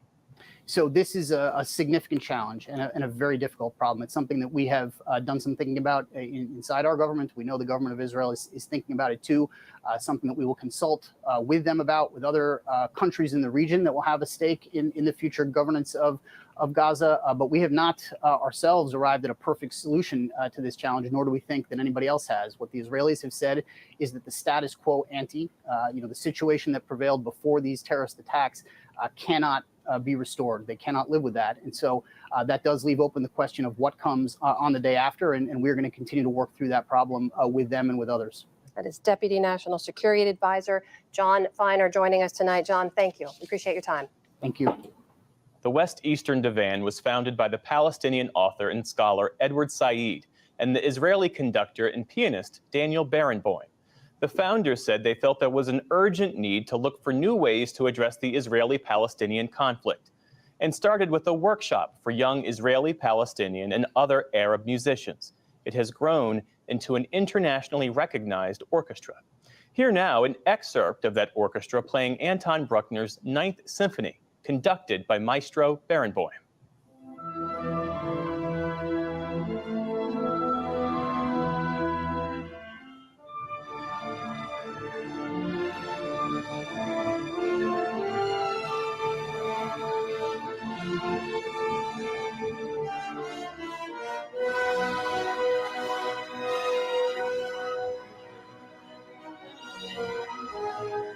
Black Sun.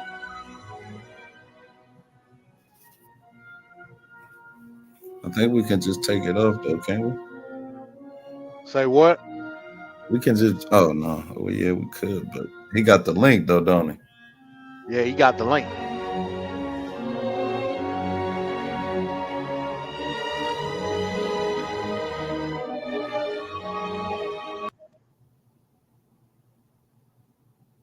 Blacks.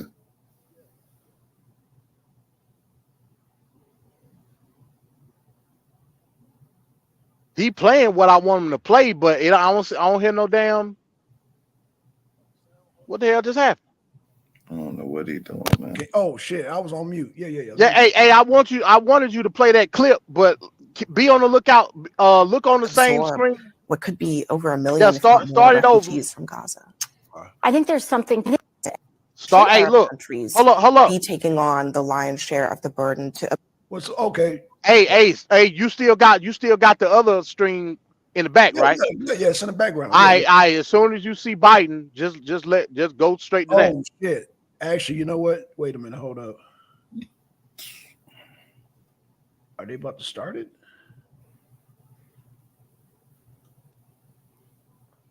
Oh shit, look like they're about to start the shit. Hold on. All right, go to that then. Oh yeah, they're about to start it. Yep.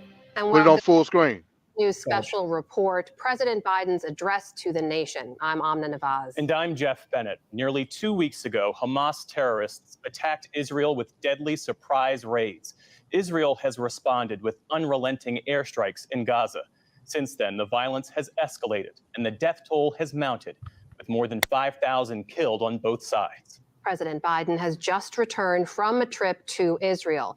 He was also scheduled to meet in Jordan with its leader, King Abdullah, as well as with the leaders of the Palestinian Authority and of Egypt.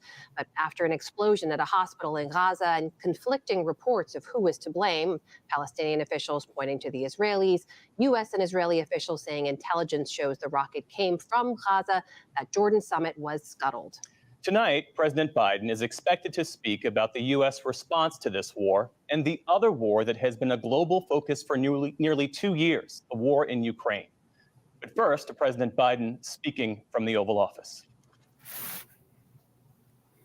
We're going to have President Biden in just a moment, and he'll be speaking from the Oval Office. I'll be right back, yo. Good evening, my fellow Americans. We're facing an inflection point in history. One of those moments where the decisions we make today are going to determine the future for decades to come. That's what I'd like to talk with you about tonight. You know, early this morning, I returned from Israel. They tell me I'm the first American president to travel there during the war. I met with the Prime Minister and members of his cabinet. And most movingly, I met with Israelis who had personally lived through horrific horror of the attack by Hamas on the 7th of October. More than 1,300 people slaughtered in Israel, including at least 32 American citizens. Scores of innocents, from infants to the elderly grandparents. Israelis, Americans taken hostage. As I told the families of Americans being held captive by Hamas, we're pursuing every avenue to bring their loved ones home. As president, there is no higher priority for me than the safety of Americans held hostage. The terrorist group Hamas unleashed pure, unadulterated evil in the world. But sadly, the Jewish people know perhaps better than anyone that there is no limit to the depravity of people when they want to inflict pain on others. In Israel, I saw people who are strong, determined, resilient, and also angry, in shock and in deep, deep pain. I also spoke with President Abbas, the Palestinian Authority, and reiterated that the United States remains committed to the Palestinian people's right to dignity and to self-determination. The actions of Hamas terrorists don't take that right away. Like so many other, I'm heartbroken by the tragic loss of Palestinian life, including the explosion at the hospital in Gaza, which was not done by the Israelis. We mourn every innocent life lost. We can't ignore the humanity of innocent Palestinians who only want to live in peace and have an opportunity.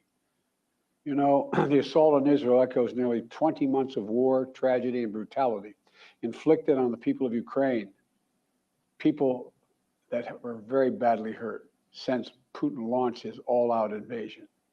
We've not forgotten the mass graves, the bodies found bearing signs of torture, rape used as a weapon by the Russians, and thousands of Ukrainian children forcibly taken into Russia, stolen from their parents. It's sick. Hamas and Putin represent different threats, but they share this in common. They both want to completely annihilate a neighboring democracy, completely annihilate it. Hamas' stated purpose for existing is the destruction of the state of Israel and the murder of Jewish people. Hamas does not represent the Palestinian people. Hamas uses Palestinian civilians as human shields, and innocent Palestinian families are suffering greatly because of them. Meanwhile, Putin denies Ukraine has or ever had real statehood. He claims the Soviet Union created Ukraine. And just 2 weeks ago, he told the world that if the United States and our allies withdraw, and if the United States withdraw, our allies will as well, military support for Ukraine would have, quote, a week left to live, but we're not withdrawing. I know these conflicts can seem far away. And it's natural to ask, why does this matter to America? So let me share with you why making sure Israel and Ukraine succeed is vital for America's national security. You know, history has taught us that when terrorists don't pay a price for their terror, when dictators don't pay a price for their aggression, they cause more chaos and death and more destruction. They keep going. And the cost and the threats to America and the world keep rising. So if we don't stop Putin's appetite for power and control in Ukraine, he won't limit himself just to Ukraine. Putin's already threatened to remind Poland that their Western land was a gift from Russia. One of his top advisors, a former president of Russia, has called Estonia, Latvia, and Lithuania Russia's Baltic provinces. These are all NATO allies. For 75 years, NATO has kept peace in Europe and has been the cornerstone of American security. And if Putin attacks a NATO ally, we will defend every inch of NATO which the treaty requires and calls for. We'll have something that we do not seek. Make it clear, we do not seek. We do not seek to have American troops fighting in Russia or fighting against Russia. Beyond Europe, we know that our allies, and maybe most importantly, our adversaries and competitors, are watching. They're watching our response in Ukraine as well. And if we walk away and let Putin erase Ukraine's independence, would-be aggressors around the world would be emboldened to try the same. The risk of conflict and chaos could spread in other parts of the world, in the Indo-Pacific, in the Middle East, especially in the Middle East. Iran is supporting Russia in Ukraine, and it's supporting Hamas and other terrorist groups in the region, and will continue to hold them accountable, I might add. The United States and our partners across the region are working to build a better future for the Middle East. One where the Middle East is more stable, better connected to its neighbors, and through innovative projects like the India-Middle East-Europe Rail Corridor that I announced this year at the summit of the world's biggest economies. More predictable markets, more employment, less rage, less grievances, less war when connected. It benefits the people, it would benefit the people of the Middle East, and would benefit us. American leadership is what holds the world together. American alliances are what keep us, America, safe. American values are what make us a partner that other nations want to work with. To put all that at risk, if we walk away from Ukraine, we turn our backs on Israel, it's just not worth it. That's why tomorrow I'm going to send to Congress an urgent budget request to fund America's national security needs, to support our critical partners, including Israel and Ukraine. It's a smart investment that's going to pay dividends for American security for generations. Help us keep American troops out of harm's way. Help us build a world that is safer, more peaceful, more prosperous for our children and grandchildren. In Israel, we must make sure that they have what they need to protect their people today and always. The security package I'm sending to Congress and asking Congress to do is an unprecedented commitment to Israel's security that will sharpen Israel's qualitative military edge, which we've committed to, the qualitative military edge. We're going to make sure Iron Dome continues to guard the skies over Israel. We're going to make sure other hostile actors in the region know that Israel is stronger than ever and prevent this conflict from spreading. Look, at the same time, President Netanyahu and I discussed again yesterday the critical need for Israel to operate by the laws of war. That means protecting civilians in combat as best as they can. The people of Gaza urgently need food, water, and medicine. Yesterday, in discussions with the leaders of Israel and Egypt, I secured an agreement for the first shipment of humanitarian assistance from the United Nations to Palestinian civilians in Gaza. If Hamas does not divert or steal these shipments, we're going to provide an opening for sustained delivery of life-saving humanitarian assistance for the Palestinians. As I said in Israel, as hard as it is, we cannot give up on peace. We cannot give up on a two-state solution. Israel and Palestinians equally deserve to live in safety, dignity, and peace. You know, and here at home, we have to be honest with ourselves. In recent years, too much hate has given too much oxygen, fueling racism, the rise of anti-Semitism, Islamophobia, right here in America. It's also intensified in the wake of recent events that led to the horrific threats and attacks that both shock us and break our hearts. On October 7th, terror attacks have triggered deep scars and terrible memories in the Jewish community. Today, Jewish families worried about being targeted in school, wearing symbols of their faith, walking down the street, were going out about their daily lives. You know, I know many of you in the Muslim American community, the Arab American community, the Palestinian American community, and so many others are outraged and hearty, saying to yourselves, here we go again with Islamophobia and distrust we saw after 9/11. Just last week, a mother was brutally stabbed. A little boy here in the United States, a little boy who just turned 6 years old, was murdered in their home outside of Chicago. His name was Wadiha, a proud American, a proud Palestinian American family. We can't stand by and stand silent when this happens. We must, without equivocation, denounce anti-Semitism. We must also, without equivocation, denounce Islamophobia. And to all you hurting, those of you hurting, I want you to know I see you. You belong. And I want to say this to you. You're all America. You're all America. This is in a moment, you know, in moments like these, when fear and suspicion, anger and rage run hard, we have to work harder than ever to hold on to the values that make us who we are. We're a nation of religious freedom, freedom of expression. We all have a right to debate and disagree without fear of being targeted in schools or workplaces or in our communities. We must renounce violence and vitriol. See each other not as enemies, but as fellow Americans. When I was in Israel yesterday, I said that when America experienced the hell of 9/11, we felt enraged as well. While we sought and got justice, we made mistakes. So I cautioned the government of Israel not to be blinded by rage. And here in America, let us not forget who we are. We reject all forms of hate, whether against Muslims, Jews, or anyone. That's what great nations do. And we are a great nation. On Ukraine, I'm asking Congress to make sure we can continue to send Ukraine the weapons they need to defend themselves and their country without interruption, so Ukraine can stop Putin's brutality in Ukraine. They are succeeding. When Putin invaded Ukraine, he thought he would take Kyiv and all of Ukraine in a matter of days. Well, over a year later, Putin has failed, and he continues to fail. Kyiv still stands because of the bravery of the Ukrainian people. Ukraine has regained more than 50% of the territory Russian troops once occupied, backed by US-led coalition of more than 50 countries around the world, all doing its part to support Kyiv. What would happen if we walked away? We are the essential nation. Meanwhile, Putin has turned to Iran and North Korea to buy attack drones and ammunition to terrorize Ukrainian cities and people. From the outset, I've said, I will not send American troops to fight in Ukraine.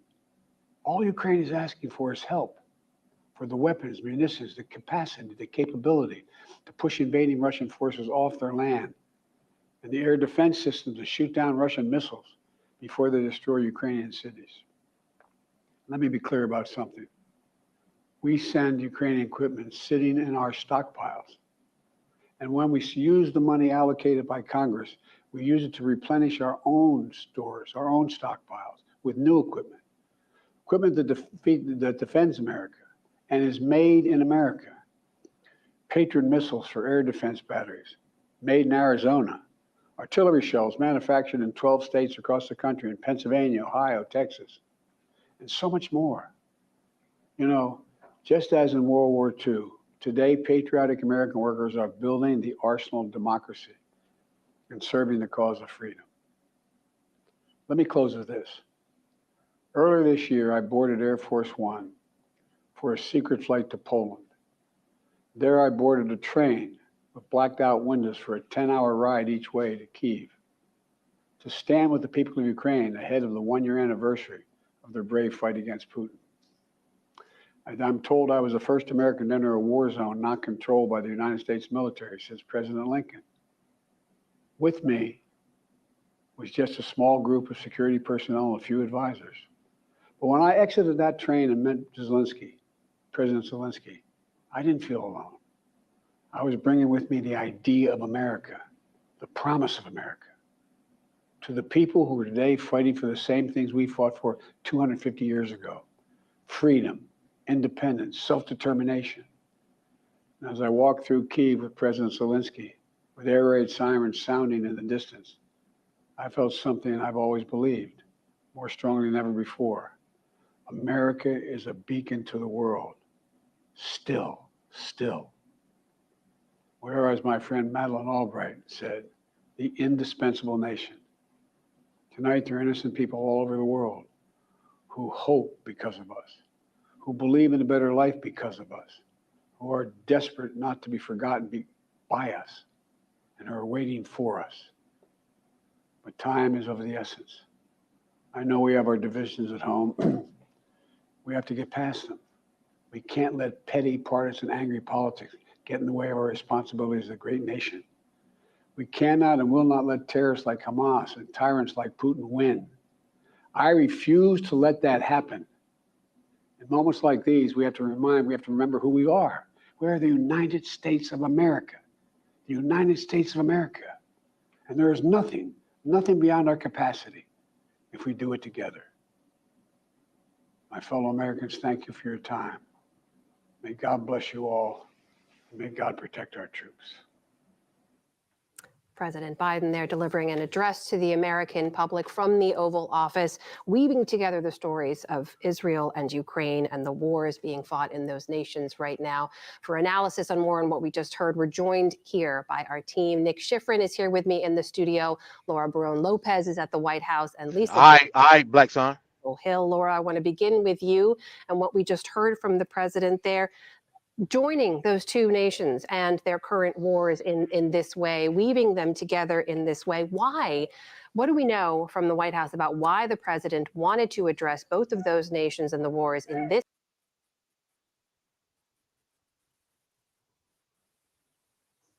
All right, we heard that bullshit. Straight bullshit.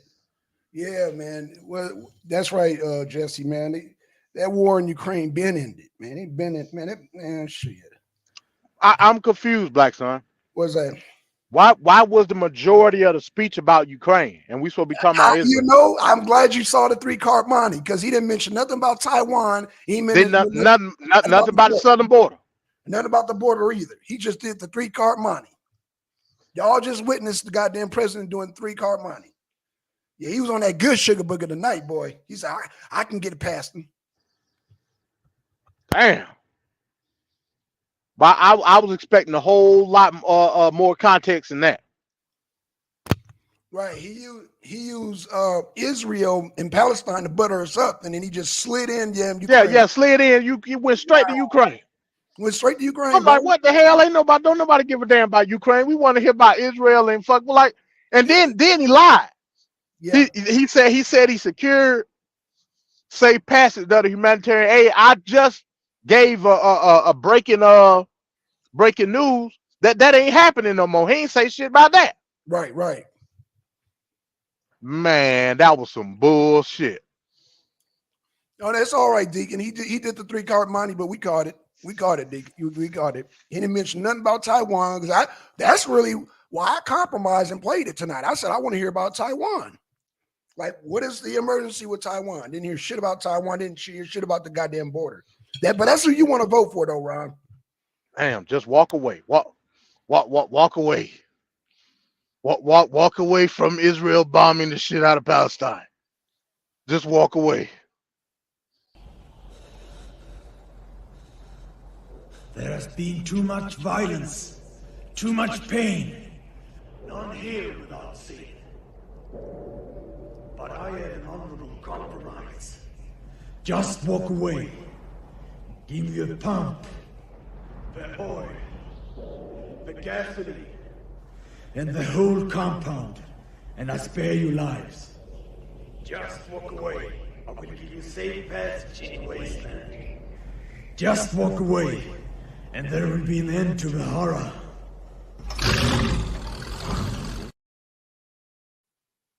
Yeah, that's what he said. Hell, that's what Israel said. Hell, that scene, that looked like Gaza too.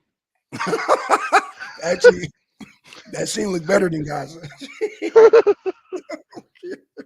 just walk away. Yeah. We give you some change, give you a couple of bowls of rice, and some water. Just walk away.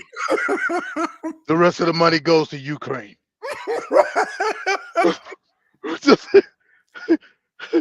just walk away. He just 3-card minded us with goddamn Ukraine. Goddamn. Hey, I told you, bro. They gonna figure out a way to nudge in all that shit with money. All that shit. But my thing is, I just want to hear how Taiwan fits in. That's all I wanted to hear. I want to hear how the damn southern border fit in. They ain't hear none of that shit. Ron? Trust Biden, man.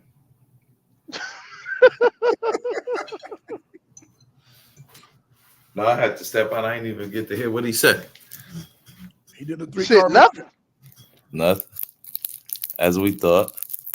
He said a couple sentences about Hamas and Israel and replenishing the Iron Dome. Then he went straight to Ukraine. He talked about Ukraine. That was the bulk of the damn speech. What? Were he giving some more money to Ukraine? Yeah. He talked about the aid package, but he talked about Israel, Ukraine, and the little bit of change that they're giving to Palestine, and that was it. In fact, he only used Israel and Gaza to butter us up. That was a butter up. That was the monologue. Yeah, that was a butter up, man. Shit. Then went straight the to bulk of that speech was Ukraine. Yep. And Putin. Yep, Putin. Right. He said Putin about 50 times. No way. Don't say that, please, man. Watch the replay. I'm gonna have to watch the replay. Yeah, he did the 3-card money. Nothing about no border. Nothing about goddamn. Well, he was said to talk about Hamas, right? So he wasn't going necessarily. It wasn't like he was giving a State of the Union. That was only to butter us up, son. Oh yeah, he did talk about a 2-state solution, Deacon. Yeah, you're right. He did mention that. Then after that, which I already knew because he had already said that. He did. I mean, but first and foremost, we shouldn't be over there anyway. Ain't no other political. I mean, he should be condemning the acts that are over there. But after that, he should be like, but y'all got to handle y'all's business. He did. He condemned the goddamn bombing of the goddamn hospital on Hamas. Oh, so now, do they still have an accurate report who bombed that hospital? Or are they still? According to Biden, it was the other team. Because I'm hearing some conflict about it. At least that's what Netanyahu told him. Well, that's what Biden said. What does Netanyahu say? Is he gonna say, "Yeah, we bombed it, my fault"? It ain't like he gonna say that either. So, well, we just Biden giving them reparations, so it's all good. Right. It's all good. How we giving them reparations? We ain't never did nothing to them. Shit. Exactly. Hell, according to white folk, slavery didn't. They ain't never had shit to do with slavery either. Right, exactly. But they're giving reparations. They ain't give us no reparation. Hey, your guess is as good as mine. All I know is Palestine getting reparations and bowls of rice and water. Yep. Man, that's and hell, he lied about that because like I said, that deal ain't even go through. So he sat up there and lied. That made me think that it was pre-recorded, but looking at it, I don't think it was. You seen at the beginning. I guess he was looking at the cameraman like, do I go now? He looked at the cameraman like, do I go now? So I think it was live. Okay. But that go to show you how fucking ill-informed he is, because the reports came out prior to him going on camera that Egypt and fucking Israel couldn't come to an agreement. The shit ain't happening tomorrow. Right. Man, that might be pre-recorded then, MD. It could have been. It could have been pre-recorded. Yeah, bro. Because he was way off track with a lot of shit, man. I was like, oh, wait a minute. He was too focused on Ukraine. He was, yeah. Yeah, he was very focused on Ukraine, bro. That shit just killed me, bro. I'm sitting here thinking that Ukraine was gonna be the least that he talked about. Shit. That's what I thought. I thought it was gonna be damn Taiwan. Damn. He ain't mentioned Taiwan at all. No, he didn't mention the border at Like, all. bro, what the fuck? He should mention that damn border. Shit, that's what he need to mention. Hey man, yeah, that was whack, man. Yeah, that was whack. That was whack. I'm with Black Son tonight. I'm going with the polls. His approval numbers just dropped. Yeah. His approval numbers just another dropped. 6 points. Another say you want to put some money on that, Ron? Another 6 points. He just dropped. And that, he about to lose Pennsylvania because him and Trump are neck and neck in Pennsylvania. They had a dead heat, but every other damn swing state is like 3 points. Yeah. I ain't arguing with Black Son tonight after that. Fuck it. I'm with the polls now. Fuck it. Ron? Maybe the Democrats will get somebody else. Man, Well, it's hell, too late for that. I'm glad you mentioned that. Well, it kind of is, but actually, we're gonna do a show on Monday, and man, Kennedy shocked the world, bro. He shocked the world, but I'm gonna save it because I know MD wants to get into it, but he shocked the world, bro. I don't know if you heard, Ron. Yeah, about the reparations. Yeah, bro. He about to move Kennedy about to move that needle. You don't think that's gonna bring some black Trump supporters on over? Because Trump ain't talking about reparations. No, but black Trump supporters, the MAGA, they not really, they pick you up by the bootstraps. So they're not going to affect those black voters. You know what I'm saying? Now, it's like it'll hurt Biden more than it'll hurt Trump. Trust me. Because black people know what to expect with damn Trump. They know it ain't going to be no reparations. But with them, they'll look at Biden sideways like, damn. Kennedy talking damn, yeah, he gonna take away he gonna take away the progressive vote. That's what he gonna do. Oh, did we lose MD? Damn, I think we lost. No, I'm here. Oh, okay. Hell, you are reparations expert, man. Hell, jump on in. I'm gonna save it for Monday, man. I'm gonna save it for Monday. Okay. That's what's up. Okay. All I'm gonna say is, like I said, Marianne Williamson. That's still, for the time being, that's still the person that I'm gonna vote for in the primary. But it's a possibility that may change, and I may go independent. I may go RFK.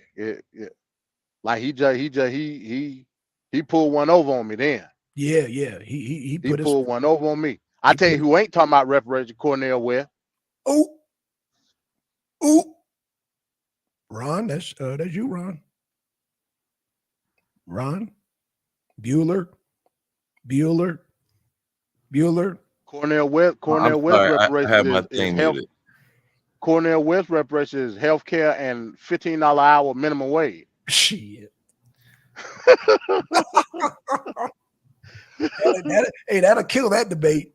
Shit. Yeah. I already know who's gonna win that debate. Shit, with the black folks. Yeah, shit. You can't even live off $15 an hour right now. So what that's supposed to do? Hell, if you under goddamn Cornel West's plan, he'll make it work. Shit, it's called socialism. Yeah, you won't have no copay at least. Yeah, he'll do a Negro Red on the damn country. Shit. Little Mile Red book. Shit. Let me stop, man, because we over goddamn Ron's head right now. You don't know what's going on. Nope, I don't.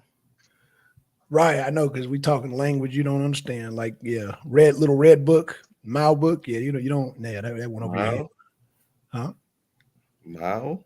Yeah, Mao Zedong. Like Maui Wowie? No, Mao Zedong. The Chinese dictator, yeah. Mao Zedong. Yeah, Mao Zedong. I don't know who that is, though. Okay, well. Even though I just said his name, but go ahead. Okay, well. I'm glad you know who he is, because that's who Cornel West. That's who that shit. Okay, you might want to tell him, MD. Hey, man. Hey, it's all good, man. Cornel West gonna have your ass out here with a big ass afro and a long ass goatee like him, because you ain't gonna be able to afford no haircut. Ain't gonna be able to afford. Well, Ron already got the goatee, so hey. You already got the great goatee, so hell, you just need to work on an afro. Shit, let the hair grow out. Y'all about the jokes today, I see, huh? Hey, that's your man's. Hell. I don't have a man's. What are you talking about, man? I thought you were down with Cornel West. I like him better than Biden or Trump. Oh, wow. Okay. All right. Well, you better hit your wagon to RFK then. Yeah. Yeah, it's a sister that's down with reparations too, though. Oh, Yeah, yeah. MD just mentioned her. Yeah. No, I thought that was the white girl. Yeah, Marianne Williamson. Yeah. But no, it's a black woman. She running for president, but she ain't really. But she down for reparations too. Damn. Oh yeah, I don't know nothing about that. Well, Kennedy about to bring that shit to the mainstream now, bro. It's on the mainstream now. Yeah. Like I said, I like, as of right now, from what I heard, I like Marianne Williamson policy better, but she don't got the shake and move like RFK got right now. That's the only thing. You know what I'm saying? Oh, MD. Jesse said, wait, isn't RFK against reparations, MD? No, he used to be, but all of a sudden, poof, now he not. That's what I said. See? That's what I said. Oh, Che, you didn't hear. Oh, Che must Black have Sun got the article. Black Sun got the article. We gonna bring the article out on Monday. I said the same thing, Che. And all of a sudden he woke up on the right side of the bed. I don't know what happened. But now all of a sudden he talking about reparation. Yeah, RFK had a come to Jesus moment. Yeah. He was against reparations. He was talking about what was he talking about? Like education and the same shit that all the other Democrats talk about. Right. But now all of a sudden, yeah. Now he talking about money for businesses and he talking about and direct payments. Once he said direct payments, I was sold. Oh yeah. I was sold. He talking full reparations. He ain't talking that bullshit. Like Cornel. I was sold. Yeah, he ain't talking that bullshit. He talking real. Once I seen the word direct, hell, I closed the article. I said, yeah, I got it. Hey Kelly, what going on? Yeah, man. Yeah, I had to pull over when I heard that. I had to pull the truck over. I said, oh, wait a minute. What the hell? Yeah. Like I said, man, it shocked the hell out of me too, Che. Because he damn sure wasn't talking this 6 months ago. Jade Simmons. Ron Che said Jade Simmons. That's who you talking about? Yeah, I think it might be, man. I gotta look it because I seen this maybe like 2 or 3 months ago. But it ain't like she got a lot of steam behind her. Damn. Right. Hey, Ron, did Tim Scott drop out the race? I haven't heard anything. Did he? Man, remember we were talking about that earlier, Black Son. Let me look. Yeah, I just heard a lot of them lost their donors, man. A lot of them they like, man, what's the use? Oh well, if they lost their donors, then they out to race. Shit. Hey, that's what I'll bring it up the article if you want. I mean, yeah, I know we ain't got time tonight, but yeah, Chris Christie's donors are talking about backing out. Who else? Oh, Ron DeSantis, his donors talking about backing out. When I Google it, it says this information is changing frequently. I never really seen that before. Oh, Kelly, you talking about Kennedy? Yeah, Kennedy. Yeah. Somebody dropped out. It's funny.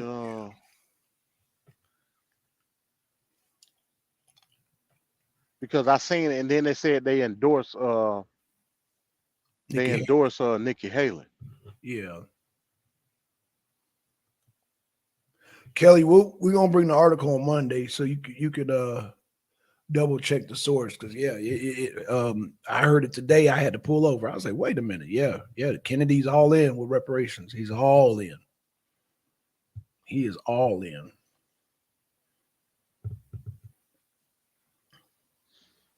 Oh, it was Will Hurd.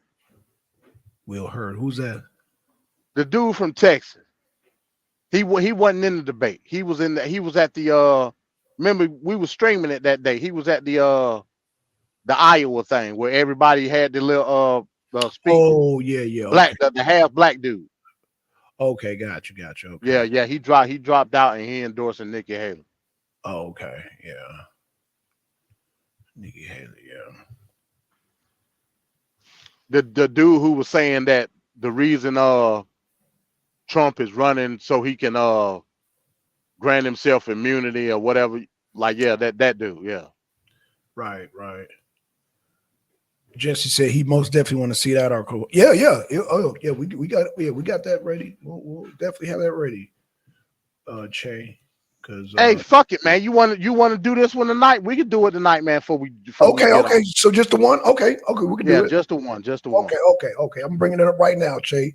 So Kelly and Che, this is for y'all because y'all, okay. Because I don't think they can wait till Monday. Let me do a share screen.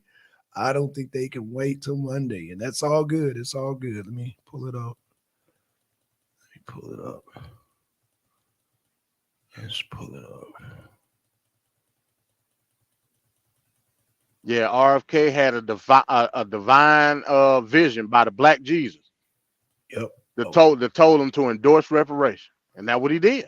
Yep. Jesus came to him in a dream, bro.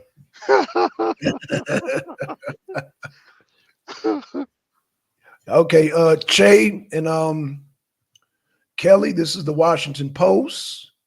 And this I read it. It's all good. Okay, cool. Just make sure it's big enough for me to Okay, let me blow it up.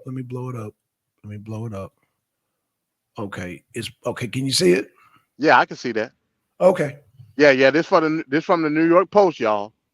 RFK Jr. comes out in favor of reparations, carving out lane to Biden's left. Ooh. October 18th when this was published. Yep. So it's brand new off the press. Hot off the press, y'all. Hot off the press. Here we go.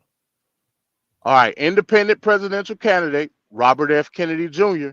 supports issuing reparations to the Black community, making him the most prominent 2024 candidate to favor the controversial policy meant to atone for slavery and legal segregation. President Biden has largely been silent on the issue, leading to frustration amongst the far left. Kennedy, who ditched his Democratic primary challenge to Biden earlier this month, has spoken out in favor of issuing federal dollars to rebuild Black infrastructure like banks and businesses, and as well as direct redress payments or tax credit, which I can get with too. Right. Rather than no string cash giveaways. Communities that were specifically targeted for destruction need to be specifically targeted for repair, he states on the campaign website. During Jim Crow, Black banks, businesses, hospitals, schools, and farms were targeted for destruction. Fact. Racists knew that without these, the Black community had no chance of building wealth. We must set federal dollars aside to rebuild Black infrastructure.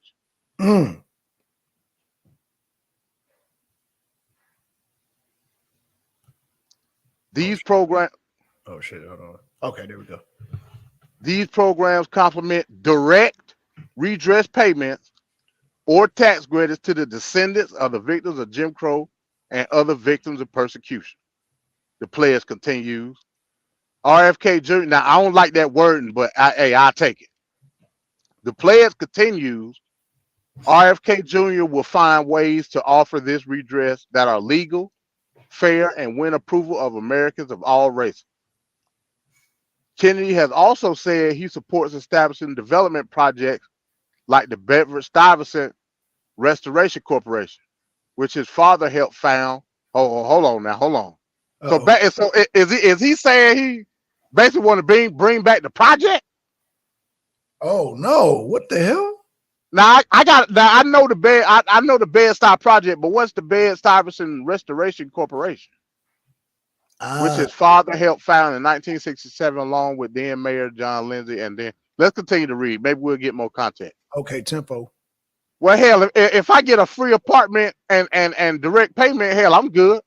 I don't want no apartment on no damn project. Jeez. Hell no. Oh, let me see. Those actions are projects, man. Say what? Said ain't nothing wrong with the projects. No, I was just It say those actions are less likely to contribute to polarization between blacks and whites because it benefits everybody. Everybody, even people who are Trumpers. Everybody wants. Okay, okay. I know what it was now. It was the Bed-Stuy restoration. It was like a it was part of the project, but it was like a co-op for people that was establishing businesses in that neighborhood. So yeah, I ain't got no problem with that. Okay. Everybody wants business to work and to flourish. Kennedy Jr. told YouTuber Matt. Why the fuck is he talking to Mav Hoffa? Grassroots, man. Grassroots. In a July interview. All right. The 69-year-old son of the late Attorney General and Senator from New York has courted traditional Republican and Democratic voters, raising concerns the environmental lawyer and anti-vaccine activist. They had to put that in there. Anti-vaccine activists may take votes away from both major party nominees next November.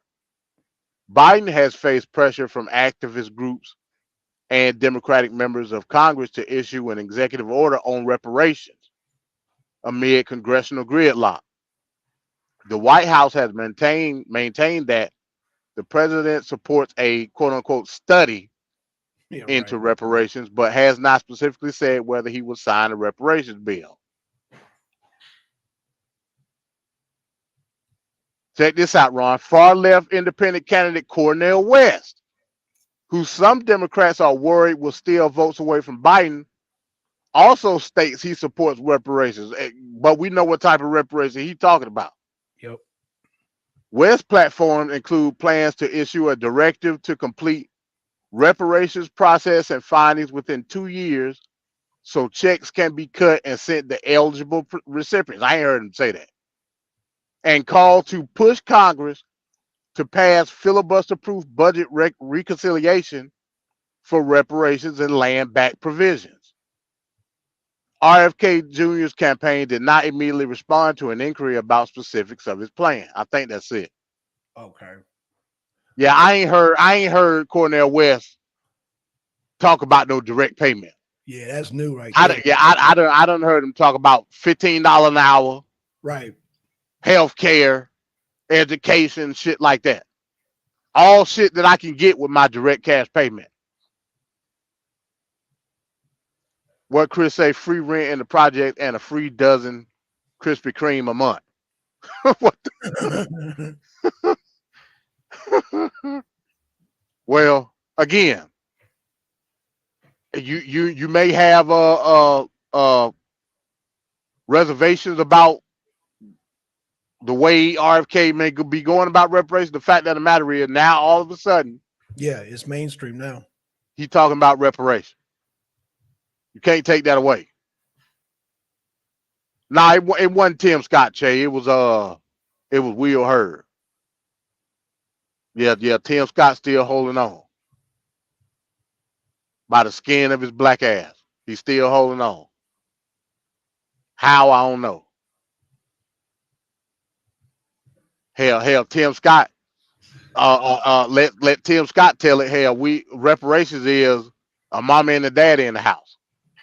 Right. That's reparation. Tim Scott on that conservative bullshit. Don't nobody want to hear that. Right. Pick yourself up by the bootstrap. Yep. Yeah. Because I ain't got no daddy. That's why we fucked up. Right. Exactly. Let him tell it. Him and my uncle Larry Elder.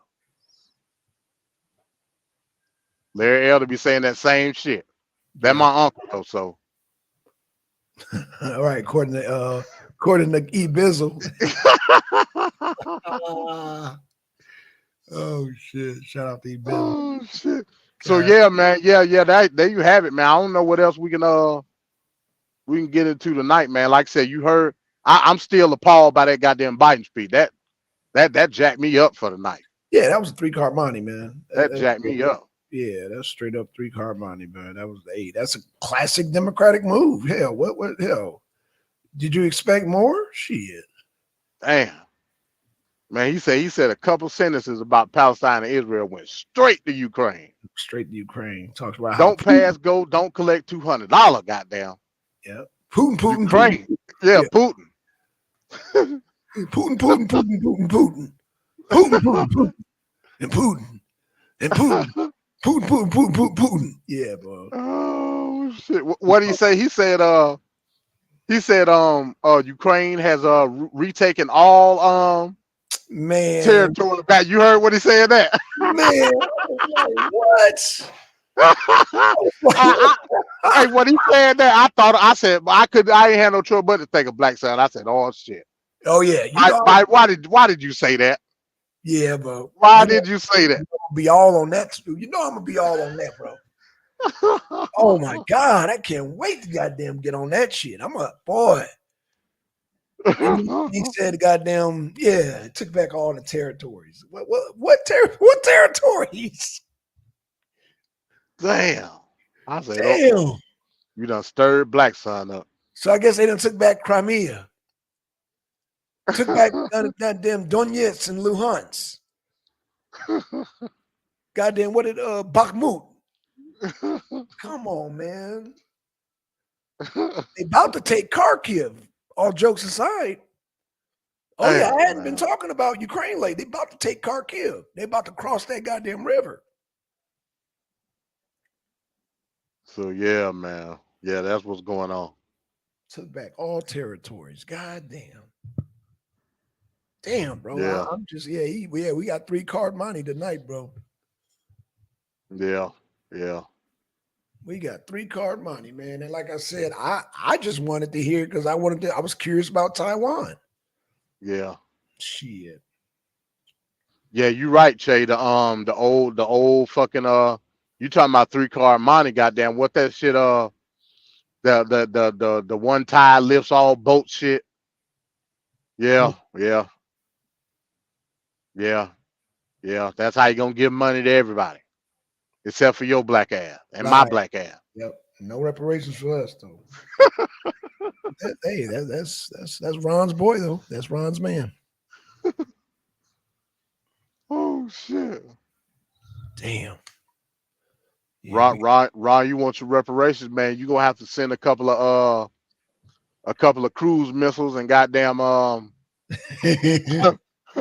couple of cruise missiles and some damn Iron Dome munitions over there to Israel, man. That's right. Your reparations is standing with Israel. That's right. That's damn. That's your reparations. Standing with Israel and Ukraine. Yeah, your reparations is giving goddamn the Palestinians their reparations. That's your reparations. Basically, yeah. Yeah, what that shit called pay it forward. Yeah. We paying it forward to the damn Palestinians. Yep. Yeah, like they do at the grocery store. You know, somebody put something on during the holiday. That's right. Yeah. People be nice and put something on your grocery. Yep. They'll be like, that person just paid $50 on your grocery. Oh, pay it forward. Damn. We just paid our reparations forward to Palestine. You sure did. Thank you, Biden. Thanks, Biden. Yeah, 3-card money tonight, yo. Damn. Whew. Oh shit. And it's sad because they ain't getting no direct cash payment. They getting a bowl of rice and some water. Yep, exactly. And a couple hours of electricity. Right. Maybe some sack lunches. Yeah. Yeah, they get replenished before Israel start back bombing the hell out of them. Yeah, some halal sack lunches. Halal.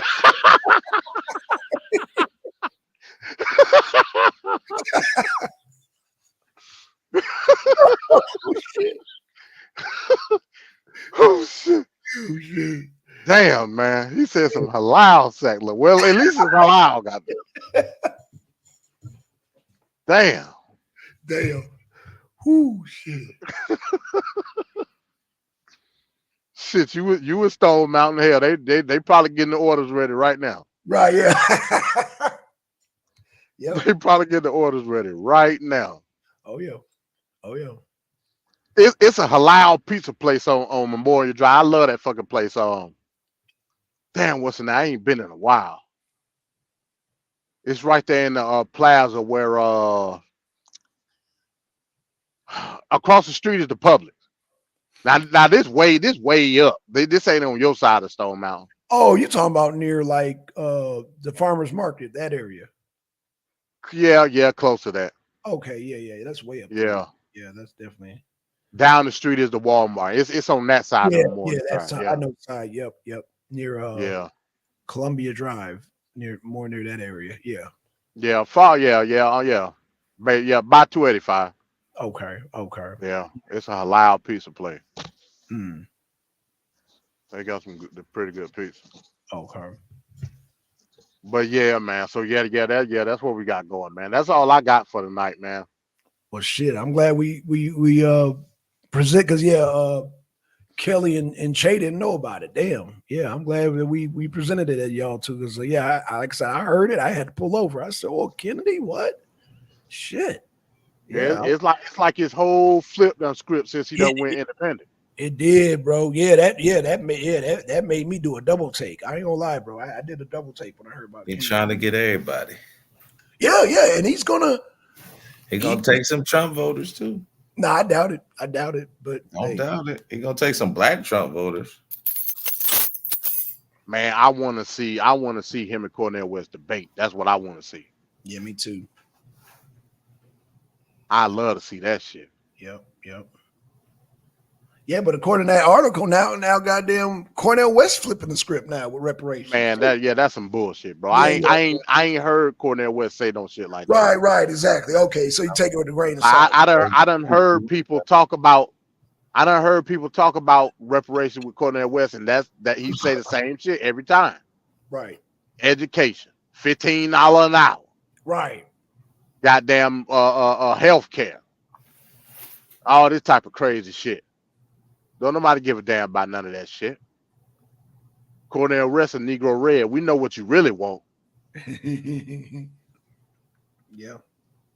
You want the damn proletariat to damn take over. Yep. And shit be rationed out. That's what you want.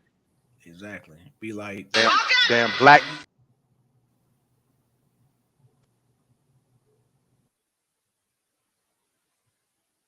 Damn, what happened? No. That I was about to show what he wants. This is what Cornel wants. Welcome to another edition of Thunderdome. What Cornel wants.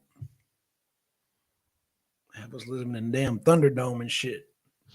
Yeah, Mitch McConnell did say that Obama was out reparation. Hell, Obama ain't even black. Hell yeah, he's not even a Christian. What the hell going on around here? Who said Obama was out reparation? We didn't get a damn thing from Obama. That was a lousy deal then. Shit, yeah. Lousy deal. Horrible. Damn. You know it bad. Or Ron agreed. Yeah. That's right. Oh yeah, man. I mean, the only reason why I voted for Obama for real was because of Michelle. I was like, okay, he got a black wife. Okay. But if he had had a white wife, I'd have been like, oh no, he just like the rest of them. Man, I done heard this argument, man. Do you think now I'm just talking about from a legal perspective. I know Obama was a senator and all this shit. Do you think from a legal perspective now, Obama Michelle was more qualified than Barack? You mean on paper? On paper, yeah. No. You don't think so? Because he was a constitutional scholar. That's so what practice was Michelle in? Because he was a lawyer too. I don't think it was Constitution though. It was like more operations, right? He ran a hospital or was in charge of some part of a hospital. But you know, like I think Barack actually studied the Constitution. That's the only thing I would want up him on. You know what I'm saying? Yeah. It's like that's what he made you. You know what I'm saying? Man, I keep seeing these damn stories on my timeline on Twitter talking about what's the little girl's name? Malaya and damn man. So they basically some freaks now is what they is. Oh yeah. How old are they? They like in their 20s. They ain't older than Now, 20. now I ain't gonna front that the younger one, Malaya. Now she's stacked. Yeah, she bad. She The other one stacked, look packed, like ready to attack. Barack, bro. The other one look like Barack. Yeah. She don't look as good as the dark skin one. And she be showing it too. Be out smoking the weed and damn. have got her titties out now. But she bad though. I ain't gonna front. She bad.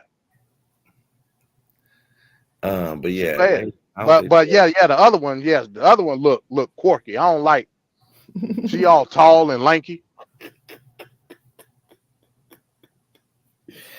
that's Barack's baby right there. I don't know about that second one, but that first. Now let me stop. Damn. But, Hey, I wouldn't put. Hey, she is a black woman, ain't she? I wouldn't put it past. She was probably getting her cheek clapped somewhere.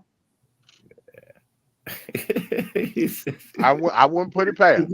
Because she a black woman, though.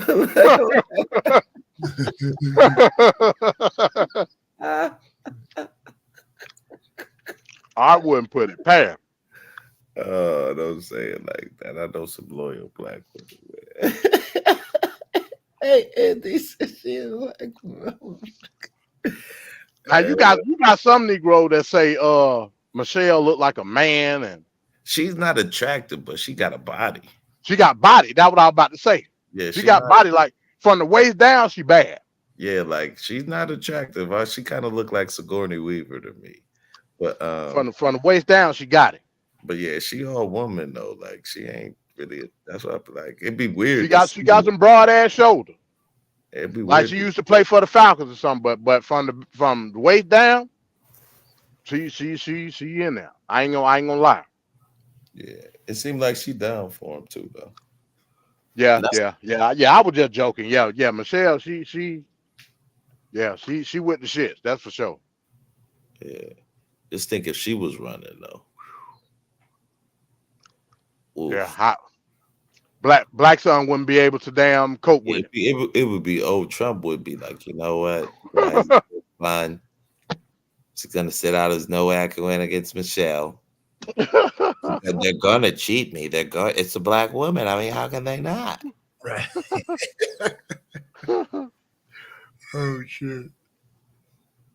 Yeah, man. So yeah, that's what we're dealing with, man. That's what. One more thing before we go, Black Son. I wanted you to play that clip with AOC. Oh, okay. One last thing. I got it. Here I go. So wait, hold on. Before, what's going on with Jim Jordan? He's not gonna run again, or he is? So apparently, he want to pause the voting. He want to pause the rounds of voting, so they can give more. So they can go for a vote to expand the power to McHenry, so they can get back to work legislatively. If that makes sense. No, that don't make no sense. So basically, the pro temp, Patrick McHenry, right? He really don't have no power as a legislative body right now. He just there. Right. Jim Jordan, cause the Republicans is bullshit. So Jim Jordan like, hey, look, fuck it. Like, don't worry about voting right now. This is what we need to do. We need to put a vote together to give more legislative power to McHenry so we can get back to work. Remember, Biden just said he wanna bring a bill to Congress tomorrow. You can't do that without no speaker.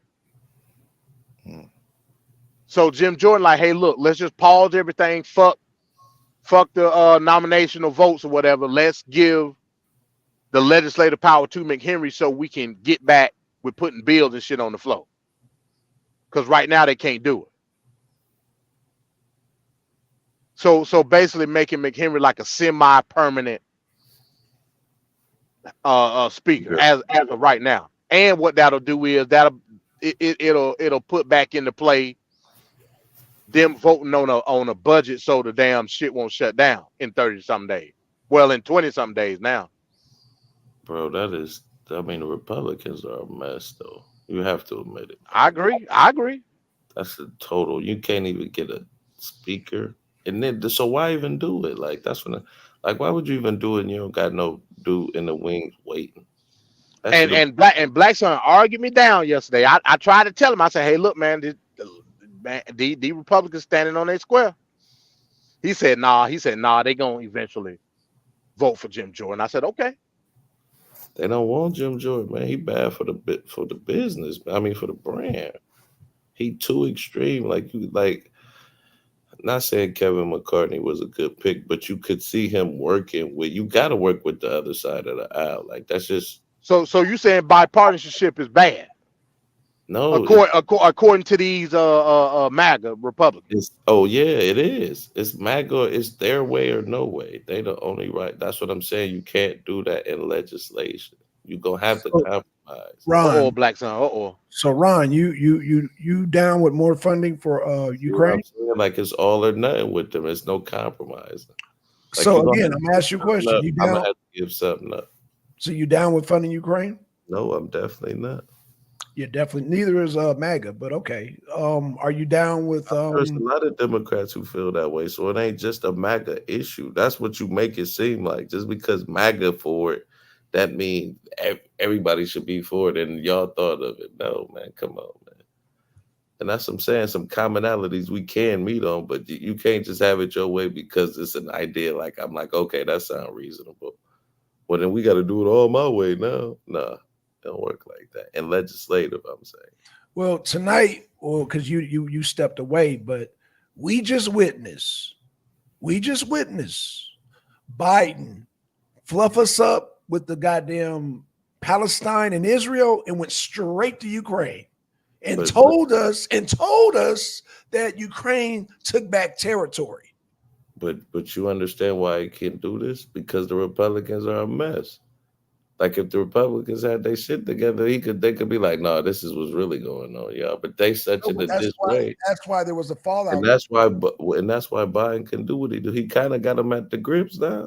But do you understand the whole reason for the fallout though? That's one of the reasons for the fallout was Ukraine. Okay. That's one of the major reasons. That is one of the you literally if you're not ready to go, you literally can't organize nothing. So what's the so you just doing it just to say, okay, well, we ain't got nothing, so we ain't gonna do nothing. Y'all ain't fighting at all. What's the point of having y'all in there? I'm just saying if I'm thinking. So y'all just gonna chill, have everything messed up on your end. Because Biden could say, oh, look, I'm trying to do all this stuff. What if he just started doing legislating to help people? So you just said there's a portion of Democrats who don't want to fund Ukraine anymore, correct? I'm sure there are. Okay. So you got that percentage that you just said. A major majority of Republicans, whether they be goddamn, you call them rhinos or goddamn MAGAs, whatever you want to call them, you know what? I can't even say the goddamn rhinos, but majority of people across the country are phoning their senators saying we should not be taxed. It's not just black people, it's white people, it's people all over saying we don't need to be funding Ukraine no more because word has got out that they're losing. Like Biden and the fake stream media, they can say whatever about Ukraine. Oh, we took back territory. No, the reality is no. Hold on a second. Now, when you call your senator, after you tell them that, what can the senator do? Still vote for money for Ukraine? Am I right? They can no vote matter what you say. They can still vote to pass that bill, right? No matter what you say at the end of the day. Well, if you get a majority, like so they were trying to do. Anything. I'm even when you call your senator and he's like, okay, now he can still go and vote the other way, right? That's what I'm saying. He just has that leverage to go and vote the other way. Well, that did happen. Remember, that's how the whole McCarthy debacle happened. Thank you, MD. Oh my God. But this is what I'm saying. But I'm looking at it both ways though. Right, I know. So the majority consensus was that the Republicans were fed up with funding Ukraine. Thank you. Then what happened was some of those senators went in the back door with McCarthy and some Democrats and backdoored the deal to fund Ukraine. So then we got the whole debacle with not even having no damn Speaker of the House no more. So what I'm saying is I get both of y'all points, but the fact of the matter is what's being used as a compromise right now is Ukraine. There you go.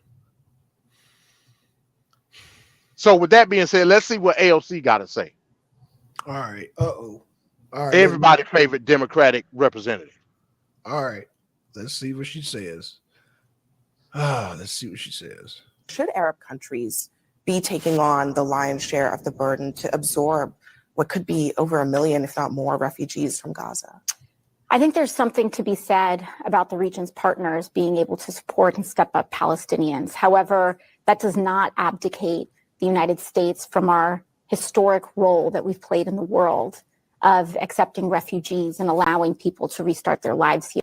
Should Arab countries be taking on the lion's share of the burden to absorb what could be over 1 million, that if was not it. more, It was a short refugees clip. from That was Gaza? it. I think there's Man, that sister looked like she want to just lunge and slap the shit out of goddamn that girl from AOC. Look at the look on the sister's face. Like, are you serious with that shit?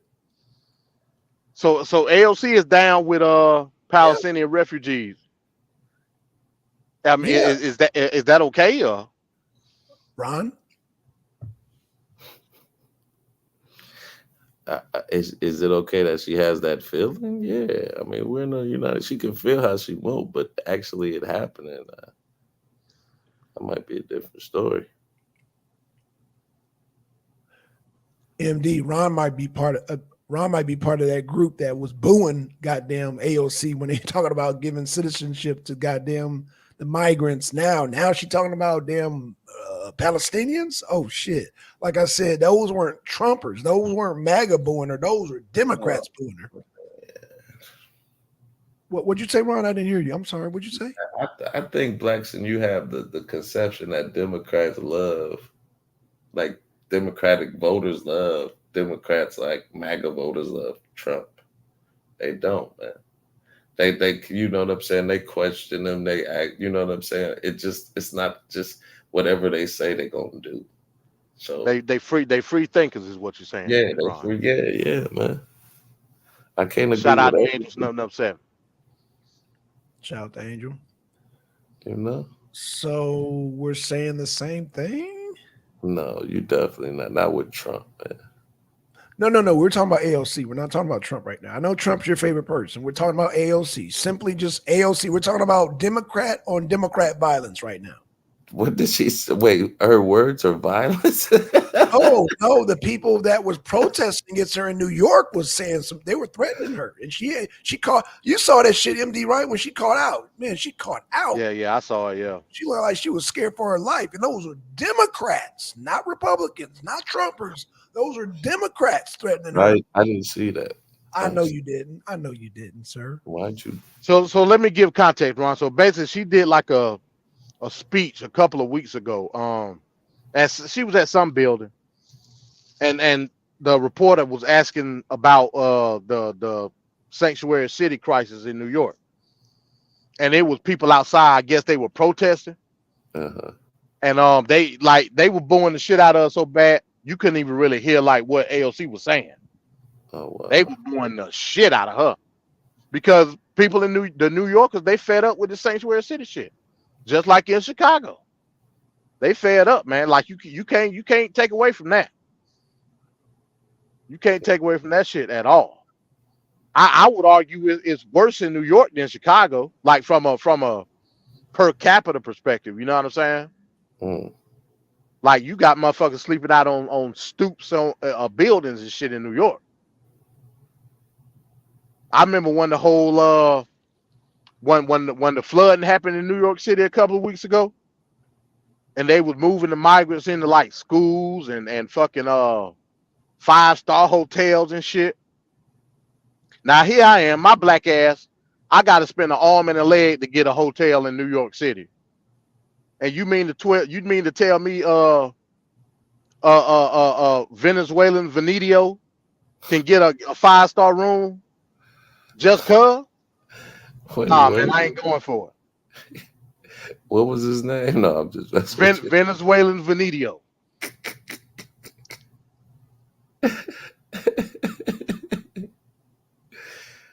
And the living conditions so bad. Hotel staff complaining. They got fucking hot plates and all type of shit in the hallways, warming up tortillas and shit. Damn. Creating fire hazards. Yeah, fire hazard and all type of shit. Men trying to rape little girls. Remember we had that story. You sure did, yep. Like it's a hellhole. And here I am, I'm hotel staff making $12 an hour, and I got to put up with this shit. I can and hell, I can't even barely afford a place to stay my damn self. Right. Yeah, America's tired of this shit, man. Yep. Yep. And hell, you already got New York a hodgepodge anyway. You got Rico Suave don't even go with goddamn what's going on up in New York with the sanctuary city. Facts. And hell, he a damn half immigrant his damn self. No. Rico Suave. Rico. Suave.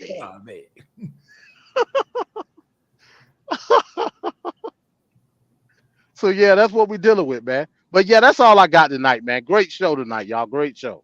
Yes, sir. Yes, sir. Yeah, we found out that Biden still got it, man. He still got it. He still got the 3-card money. Give him a little sugar boogie, and he can goddamn shuffle them cards quick. Yeah. That shit. That shit got me feeling some type of way. Yeah, man. I'm sitting here waiting your damn speech all day long. Yeah. And you had the audacity of a couple of sentences say Israel and Palestine, then go straight straight to Ukraine. That's crazy to me. Yeah, he gonna lose about another 6 points on that shit. He gonna lose. He's gonna lose PA for that. He gonna lose Pennsylvania. He's losing Pennsylvania for that shit. You was about to say something, Ron? No. Oh, he tongue tied. I mean, you know. He tongue tied. I don't understand it. Trust me. Then Biden sounded like he had half pneumonia, coughing up phlegm every goddamn 5 seconds. Sugar booger. Oh, so now Biden does coke. I'm saying whose coke was that again? No, Ron. Whose coke was that again in the White House? Because they thought it was anthrax. Man. I said it was Hunter Biden coke. Like father, like son. White drug. It could have been any of them white folks up there. That high pressure job. They probably doing lines in the bathroom and shit. Right on classified documents. Damn. So now you justifying the sugar booger? I am not. I'm just saying. Everybody run justifying the sugar booger. No, I mean let's be realistic. Coke is a white drug usually, right? Sugar booger. So you're justifying the sugar booger. Like, sugar booger. Oh my God. Sugar booger. Oh, nose candy. With nose candy, sugar booger, it's all the same. They thought it was anthrax, Ron. I don't remember them saying they thought it was anthrax. They came in there with hazmat suits on, Ron. They came in there with hazmat suits on. They didn't know what the fuck that shit was. No, but did they initially? I mean, I understand, but they didn't say, "Yeah, we know it's anthrax." They were just trying to be cautious. So. Yeah, it was a precautionary method, but still, like they noticed. That's how blacks are trying to make it. They thought it was anthrax. What they talking about?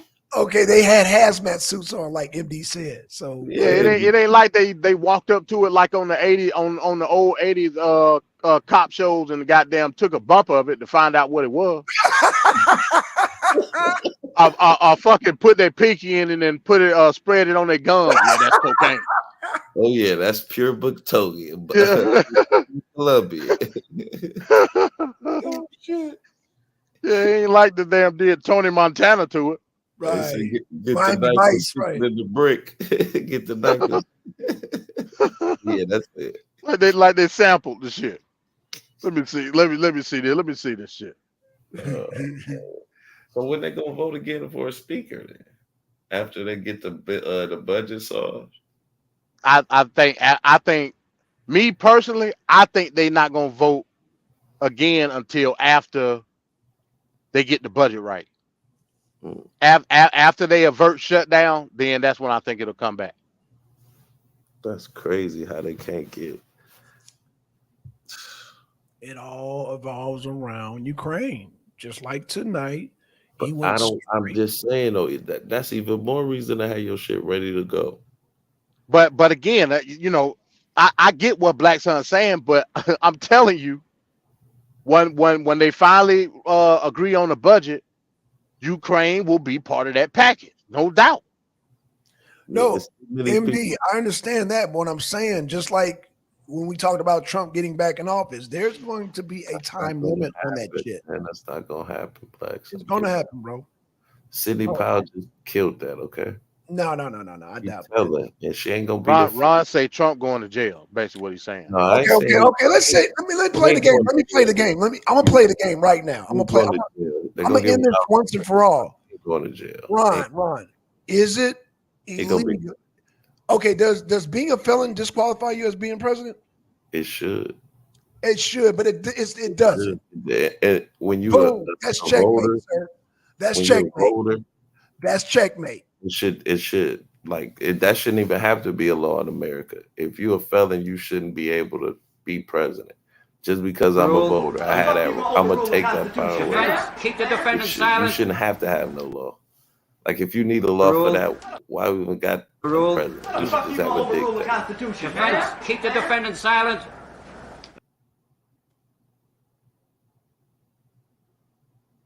I mean, be rational, Black Son. As a felon, you can't vote. But you can run for president, though, sir. I mean, I just said be rational. That's all. He can't be, man. It's Trump. There is no Rule. There How the is fuck you no. gonna overrule the Constitution? Defense, keep the Like defendant who? silent. I mean, like in America, people. I asked Yeah, you a hold on, simple Blacks. Hold question. on. No, Can I'm you saying run this as is the president as sentiment a of felon? MAGA, though. In All right, America, let me in clear this up. America, they love him so much that he Rule. couldn't be How the a fuck you gonna felon and overrule the still be Constitution? president. Defense, keep the defendant What's the silent. point of even being America anymore? Wait. Who did he murder again? I'm sorry. Who did It he murder? doesn't matter. The No, it doesn't Constitution. matter. He tried to. He No, tried to. Ron. Who did He he tried murder? to I'm break sorry. the Constitution. Who did Trump murder, sir? He tried to murder, attempted murder on the Constitution, No. Who did he murder, sir? attempted murder on the living, breathing article that is Okay, the you Constitution. just tried to murder the Constitution. You know you could be a felon and run for president, sir. I didn't say you couldn't. I'm just saying, as an American, as a voter, I should take. Ruled. How the fuck you gonna overrule the Constitution? Defense, keep the defendant silent. All right, y'all. So Ron just spoke. He said basically his opinion. He gave us his opinion, but no, it's a fact. And we hear a lot of opinions, but no. The fact is, you can be convicted as a felon and still run for president. This is a fact. I didn't say you couldn't. I did not. I just saying. simply asked you and you danced, or you danced. No. You gave your opinion, and I didn't ask you for your goddamn opinion. I asked you, can you vote? Can you run for president as a convicted felon? I said, I'm going to play your game, and you started fucking dancing. A lot of people started dancing when it's simple. So we can Sidney Powell this and Fannie Willis that, and they can get, and he will still be the president of the United States, sir. You hear this vigor, this passion that he has for this man. And you know what? And people with the polls have the same passion, sir. Listen, you about to sound like you're about to lose your voice, man.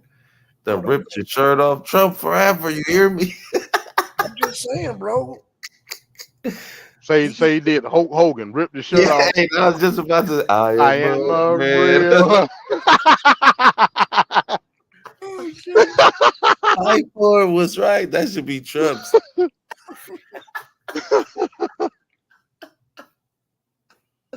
But no, I'm just saying, man. Like just the everything. We're supposed to be the beacon of freedom. Right. We have a felon or someone. Okay, And it's the crime that you know he's. the country was built Hold on on a felons. second. I know. I'm saying, but we're So in, what are you saying? in 2023. But I'm saying, and then it's the crime that he's accused of doing with the documents, with the election, like the money stock. I want to say I could care less, but like the stripper and you know what I'm saying, that's business. But I'm just saying those like the government shit. With trying to avert the election and hiding those documents, that's something like no, you don't really care about America. You just want it for yourself, man. When it's over, it's over. I ain't saying like you do what you do when you win, but when you know it's over, it's over. Pass it to the next man. Well, majority of people of America disagree with you. No, it's not. No, but the other majority don't want Trump either. So like, So then both. we will go to the polls and Hold we on a will see second the though. results. Stop for a second, Blackson. Like that's what I'm saying. As Americans, we got to be logical. Half of the country doesn't No. want. We Wait, no. We nothing, my friend. No. yeah, so we're not Americans. So you won't even let me We finish. nothing. We nothing, sir. Hey, No, hey, because you said we. I had to correct that, sir. I had to correct Tiger, we're Americans. You're not an American. You said we. So we have to know because you said we We're have to. That's Americans. where I had to stop you. When you said we have to, that's where I had to Think stop. logically as Americans, but you didn't let me But your finish. logic and my logic are obviously not the same. Oh, technically it is because you don't want Biden, right? For obvious reasons. I want Trump. So all of America doesn't want either one of these white men as president. But these are the only choices. No. Let me debunk that right Okay. now, sir. Okay. Let me debunk that right now.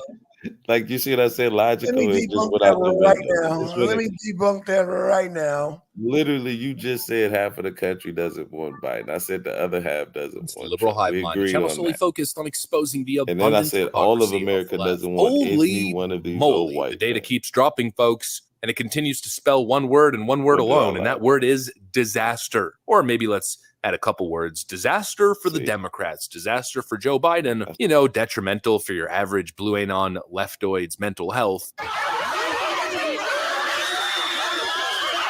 Oh man, how things change so quickly, so very quickly. We've been talking about this Robert F. Kennedy Jr. thing for a while. There's obviously two groups with opposing views on the issue. One group thinks that a Robert F. Kennedy Jr. run easily benefits Joe Biden. The assumption is that because Robert F. Kennedy Jr. has a higher approval rating with Republicans, that he'll end up taking votes away from Donald Trump and aiding Joe Biden in the process. And of course, the other view is the opposite view, that an RFK Jr. run would put two Democrats in the race, which in the end would help Donald Trump win the presidential election. I've been making the argument with very little data, only a couple polls, that an RFK Jr. run, in my view, would clearly help Donald Trump. And it turns out that, at least for now, to a certain extent, that view has been vindicated. Folks, if there are any liberals in the room, tell them to close their eyes and block their ears. Close your We eyes, just block got your a ears. huge set of data that suggests at Joe two Biden polls. is in I looked big, at big two election polls. trouble. I got some data Hold to on. show you guys today. We got some stuff to get into, so let's roll the tape. All right, folks, there's a whole lot of talk about polling data. Not exactly surprising. We're heading into a general election. For the most part, the conversation has revolved around hypothetical one-on-one, head-to-head matchup data, which of course is helpful. But at the end of the day, you got to look at the battleground states. You got to look on an individual state basis. And of course, we've been doing that a whole lot. But now we have battleground state data with Robert F. Kennedy Jr. included into the mix. Look at this, or listen to this if you're listening while you're driving. When Kennedy Jr. is included as an independent candidate, Trump leads Joe Biden in 5 of 6 swing states polled. The data is as follows. Trump leads in Arizona by 5 points at 42-37. Trump leads in Georgia by 3 points at 41-38. Trump leads in Michigan, of all places, at 40-38. Trump is tied with Joe Biden in Pennsylvania at 39-39. Trump leads by 3 in North Carolina at 41-38.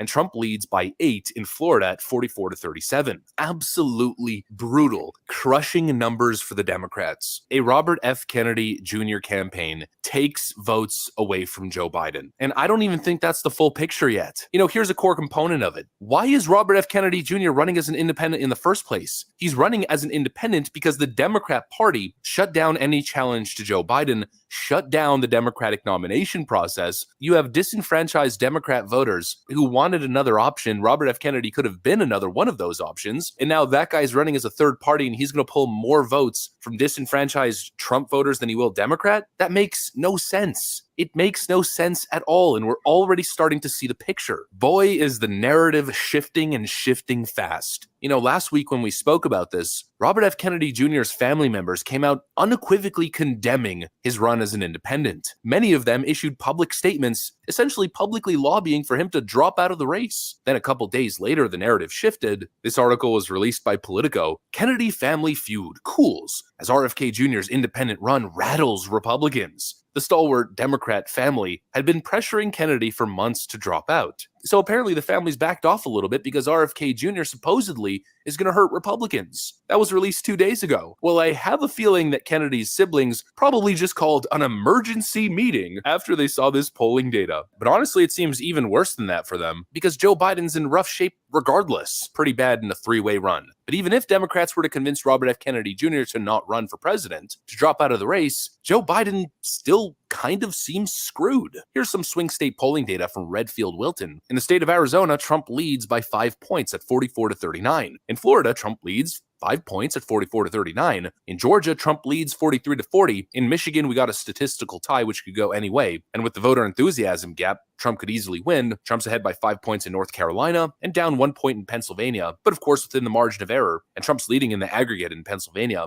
Considering the most recent Emerson polling data from the state shows Trump with a +9 lead in the state. It seems like no matter which way you look at it, Democrats are in big, big trouble. Especially considering Trump doesn't even really need to win all of these states. He only needs to win a few. He only needs to win 3 significant states and it's over. All the data that's coming out of the state of Arizona shows Trump with a massive lead over Joe Biden. I mean, honestly, considering the last 2 elections, pretty shocking potential lead in Arizona. Similar to the numbers that we're seeing coming out of Florida, if Trump takes Arizona, Georgia, and Wisconsin, it's over. But as of right now, if the election was held today, Trump could win Arizona, Georgia, Michigan, Wisconsin, Pennsylvania, and probably even Nevada. The shift is very real. The Trump surge is very real. It's no longer a couple outlier polls or a couple reports or stories suggesting that there's a Trump surge. We are seeing a Trump surge. Although, honestly, it's hard to say whether it's an actual Trump surge and more of a Joe Biden tank. It's probably a mix of both, to be honest. Oh, and speaking of what I mentioned in the intro, how the data keeps dropping, right as I'm in the middle of this recording session, another little beautiful poll drops, this one from Echelon Insights, again showing the exact same thing, that Donald Trump is dominating across the board in the head-to-head popular vote matchup. This poll is showing Trump with 41% support and Joe Biden with 37% support. But again, not exactly the focus. The focus is on the swing states. Notice how a lot of these pollsters all of a sudden are focusing on specific states. When it comes to key battlegrounds, Donald Trump leads by 5 points at 44-39. And just to show this monumental red shift that it's not only Donald Trump, it seems to be a conservative shift in general. On the general ballot, or I guess we could call it down ballot voting, Republicans are favored at 47-44. It seems like voter sentiment, it seems like this environment is that of a red wave or possible red tsunami. These are bigger Republican leads than we saw in the 2022 election. And even though that election didn't necessarily go so great, it was still a Republican victory. Obviously, we've seen a rightward shift and it seems like we're building on it. Democrats had the whole Roe v. Wade thing, which allowed them to galvanize their base. I'd argue concern related to that issue has subsided quite substantially, especially considering all the doomsday forecasting, for the most part, was highly exaggerated. What I'm seeing now is a never-ending flow of positive polling data for Republicans. Oh, and I almost forgot. The popular narrative in the mainstream media seems to be that Donald Trump is so deeply unpopular with independents, that's going to be the core of his demise. But look at Joe Biden's job approval with independents. He's sitting at a -34 rating with only 30% approval and 64% disapproval from independent voters. How can you possibly win swing states if you're down 34 points with the exact voters who essentially decide who's going to the White House? It's not looking so good for Obama's proxy candidate now, is it? Joe Biden's approval is going right back to his all-time low. Extra conflict in the Middle East isn't exactly helping Sleepy Creepy Joe right now. We saw a huge unprecedented shift in Louisiana as the state flipped ruby red in the recent governor's race. Donald Trump's making huge gains in the most important swing states. He's also winning in aggregate polling data in a head-to-head 2024 matchup, meaning Donald Trump might lead the popular vote. Obviously, that's unlikely, but I'm assuming that the gap is going to shrink from 2020. And that right there, I think, is really all that's necessary. Let's let's not forget, like I've said a million times, Joe Biden's 2020 victory happened in 3 states by roughly 40 to 50,000 votes total. That is nothing. That is less than 1% of the total vote. If Joe Biden loses 1% of his popular vote lead from 2020 to 2024, it's over. And I don't know, friends, barring any funny business, I just don't see Joe Biden winning Wisconsin. I don't see him winning Arizona. I don't see him winning Georgia. And it seems like even Pennsylvania and Michigan are slowly becoming out of reach for Democrats in this election cycle. At least that's what the data is telling us as of right now. And considering the fact that Trump usually does better the closer you get to election day, well, then you pretty much get it. That's what I got for you guys on this one. If you enjoyed the video, make sure to leave a like and possibly subscribe to the channel. Thanks for watching, friends, and I'll see you on the next one.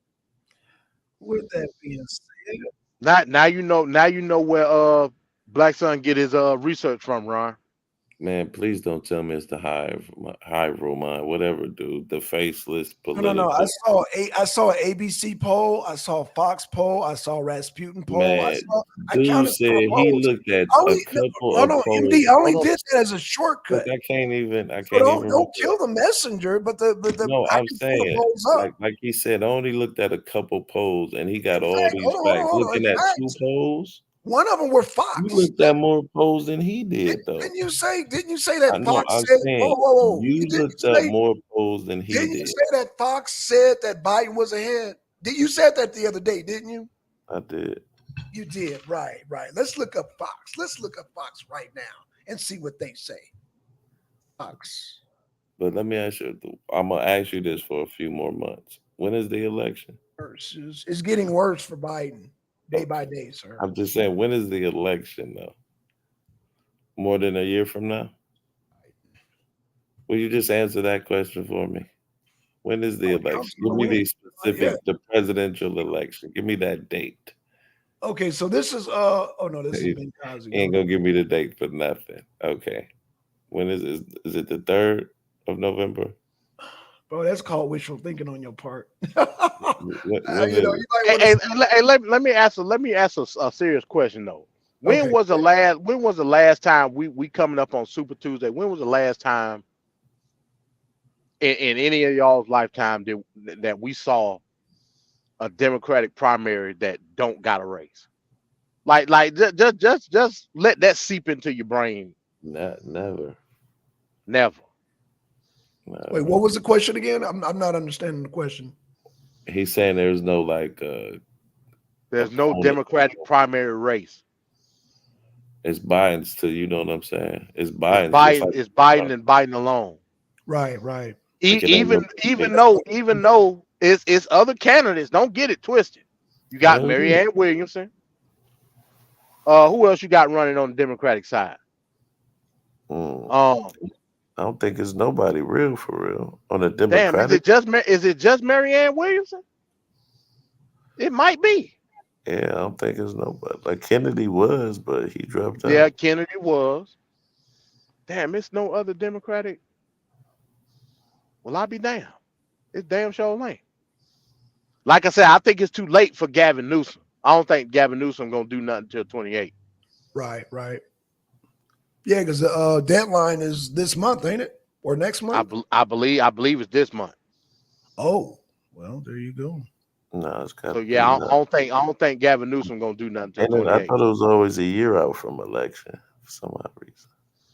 No, it's a year out from election as far as donors. If you got the money, you can still get in. But because that's what Perry Johnson did. Perry Johnson didn't announce until late on the Republican side. But I don't even think Perry Johnson's still in the race now. At least I ain't heard nothing.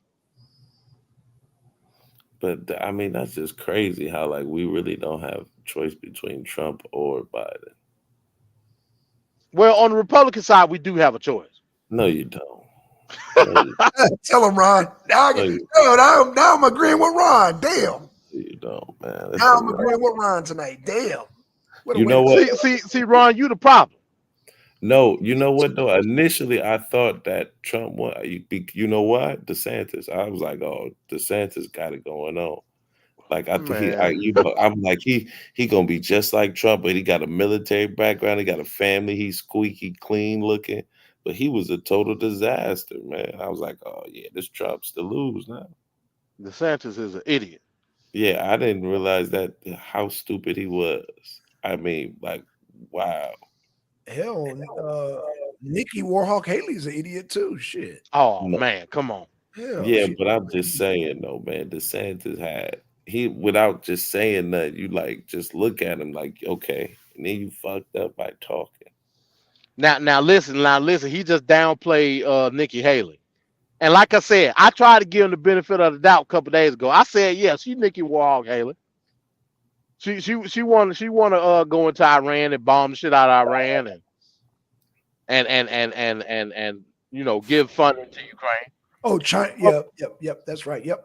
She does. but but that's the consensus of most GOP Republican black, and you don't want to accept that. You think this All those. radical fringe MAGA is not the totality of the Republican Party. As a matter of fact, they are very small percentage, and this what's going on in the speakership race show that.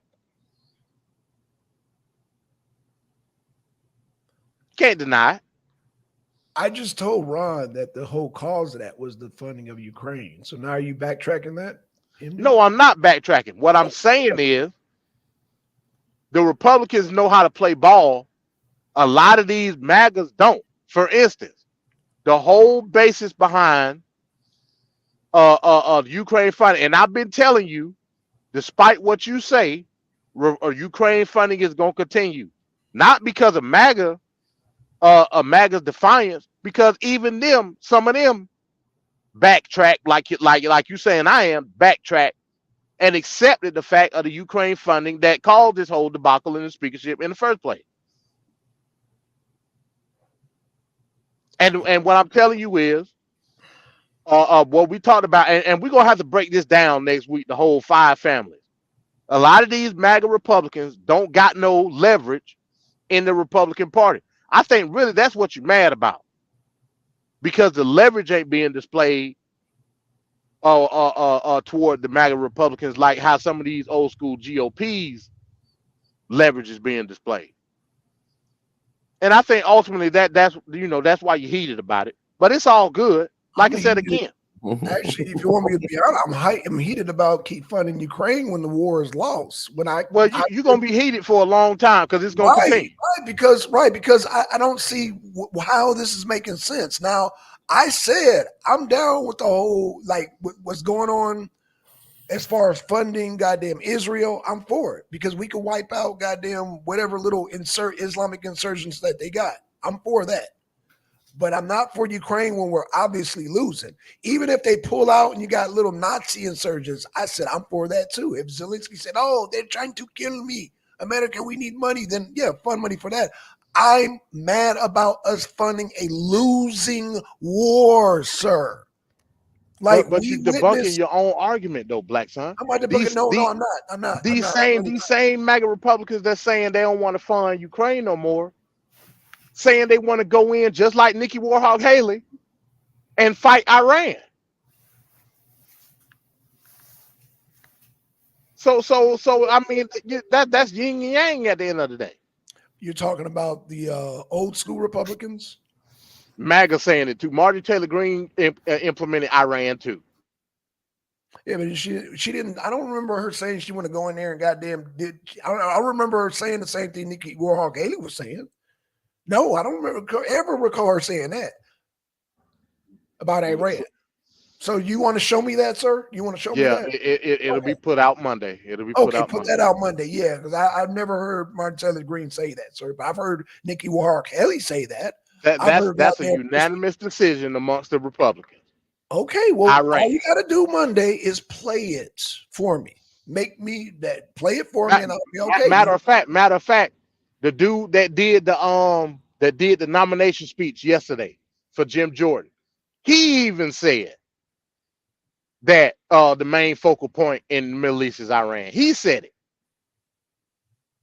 Again, these Republicans is hell bent on going on going into Iran. When you play Marjorie Taylor Greene saying that, I will say okay. But Okay. until then, I haven't heard her say it. Okay. See, you're doing a run. You're lumping them all together. You're lumping them all together, and see, you can't do the 3-card money to me just because they got an R behind their name, and this goddamn whole thing with Jim Jordan proves that. It proves that you got people with R's behind their name that they have a whole different agenda because it's about them, they lobbyists in a damn podcast at the end of the day. So again, I never heard Marjorie Taylor Greene say it. I heard her say we need to stop funding Ukraine. That's what I heard her say come out of her mouth, and I watch her constantly. So should we be funding Israel, Black Son? Let's just keep it real right here. Yeah. I'm for it. Yeah, because that Why? could be one. Because that could be one. Wow. That could be one. Russia trying to fight Ukraine against Russia. That's you can't win. I'm about winning and losing. I'm not about no morals and this is no. Can we win the war? But Israel is based on morals. No. I think slow down. From the conservative aspect. I don't care about all that. But they I care about is the possibility of winning and what's possible and what's not possible. It's not possible for Ukraine to defeat Russia. That's not possible. That's not realistic. That's not reality. Israel crushing Hamas is a reality. What about Israel crushing Iran? Israel crushing Iran? I mean, now you're talking World War III, sir. See what I'm talking about, Ron? That's what I'm talking about, Ron. Hold on. Listen what I'm saying. Because I know Israel's the 51st state. So if Israel fights Iran, we gonna fight Iran. We can crush. So yeah, to answer your question, yes. Okay. Nice. Iran can be defeated. Yes. Is it still World War III? I mean, we could defeat Iran. That's what I'm saying. Wow.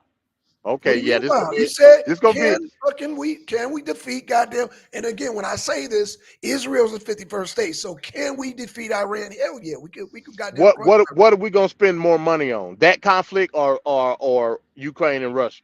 Ukraine and Russia.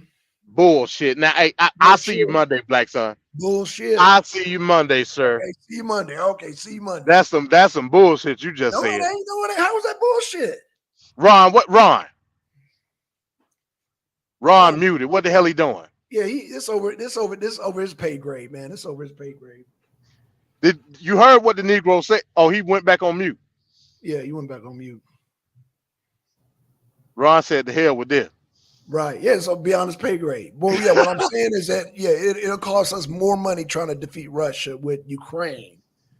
Doing a proxy war with Ukraine against Russia, as opposed to us and Israel stumping out Iran. We can stump out Iran. Oh, okay. So we just heard what Biden said.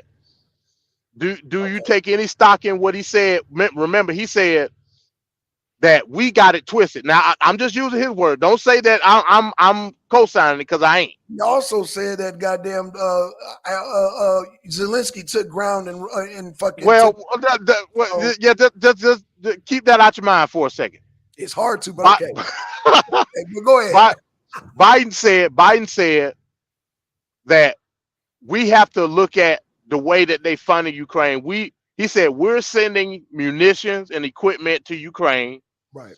The money that's in the package is replenishing our stock.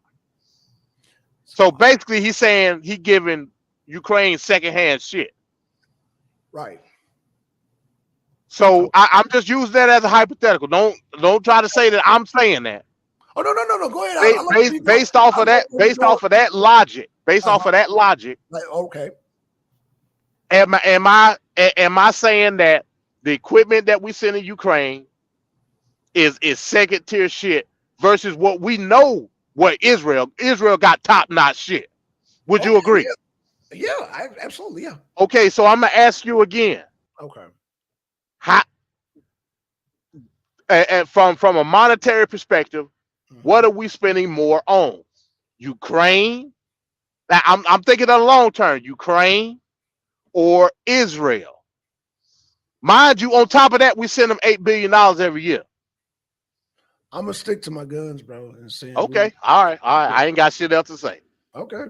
I ain't Yeah, got shit else. We'll discuss it Monday. that shit that goddamn Biden was doing a bunch of 3-card money, and he was pulling shit out of his ass. First of all, we got auto goddamn workers on strike. We got nurses on strike. We got all kind of people on strike. He talking about made in America. Man, say that bullshit. If I really want to break that bullshit down, you really want me to break that shit down and call out the bullshit that he spoke tonight? He did more than a goddamn 3-card money. He was having goddamn poodles jump through goddamn hoops and all that shit tonight. That motherfucker was lying through his goddamn. He had the monkey with the accordion and everything. He had the monkey with the accordion. He with the goddamn cup to get the goddamn change. He had all that shit going tonight. He had the goddamn lions jumping through the goddamn fire. He had all that shit going tonight, bro. He was fully on the sugar booger. Yeah, man, that motherfucker lying through his goddamn teeth, man. Shit. Damn. Ukraine took back territory. What territory? A little blade of grass? Oh, they took back a little blade of grass. Okay, that's the territory. What are we defining as territory? The space between you and your phone, your computer, is that a territory? The space between you and the gas tank? What are we talking about territory? Like what territory? Because he damn sure ain't talking about Crimea, Bakhmut, Donetsk, or Luhansk. We're gonna break it down Monday, man. We're gonna break it down Monday. Okay, we'll break it down, bro. I stand my ground on that, bro. It would cost less. We could goddamn. I mean, it wouldn't be no easy fight with Iran, but it wouldn't be no endless war either. You see, let me say this. You see, they didn't do shit when goddamn Trump killed goddamn they general. I agree. Remember we was talking about. I mean, hell, right. I agree.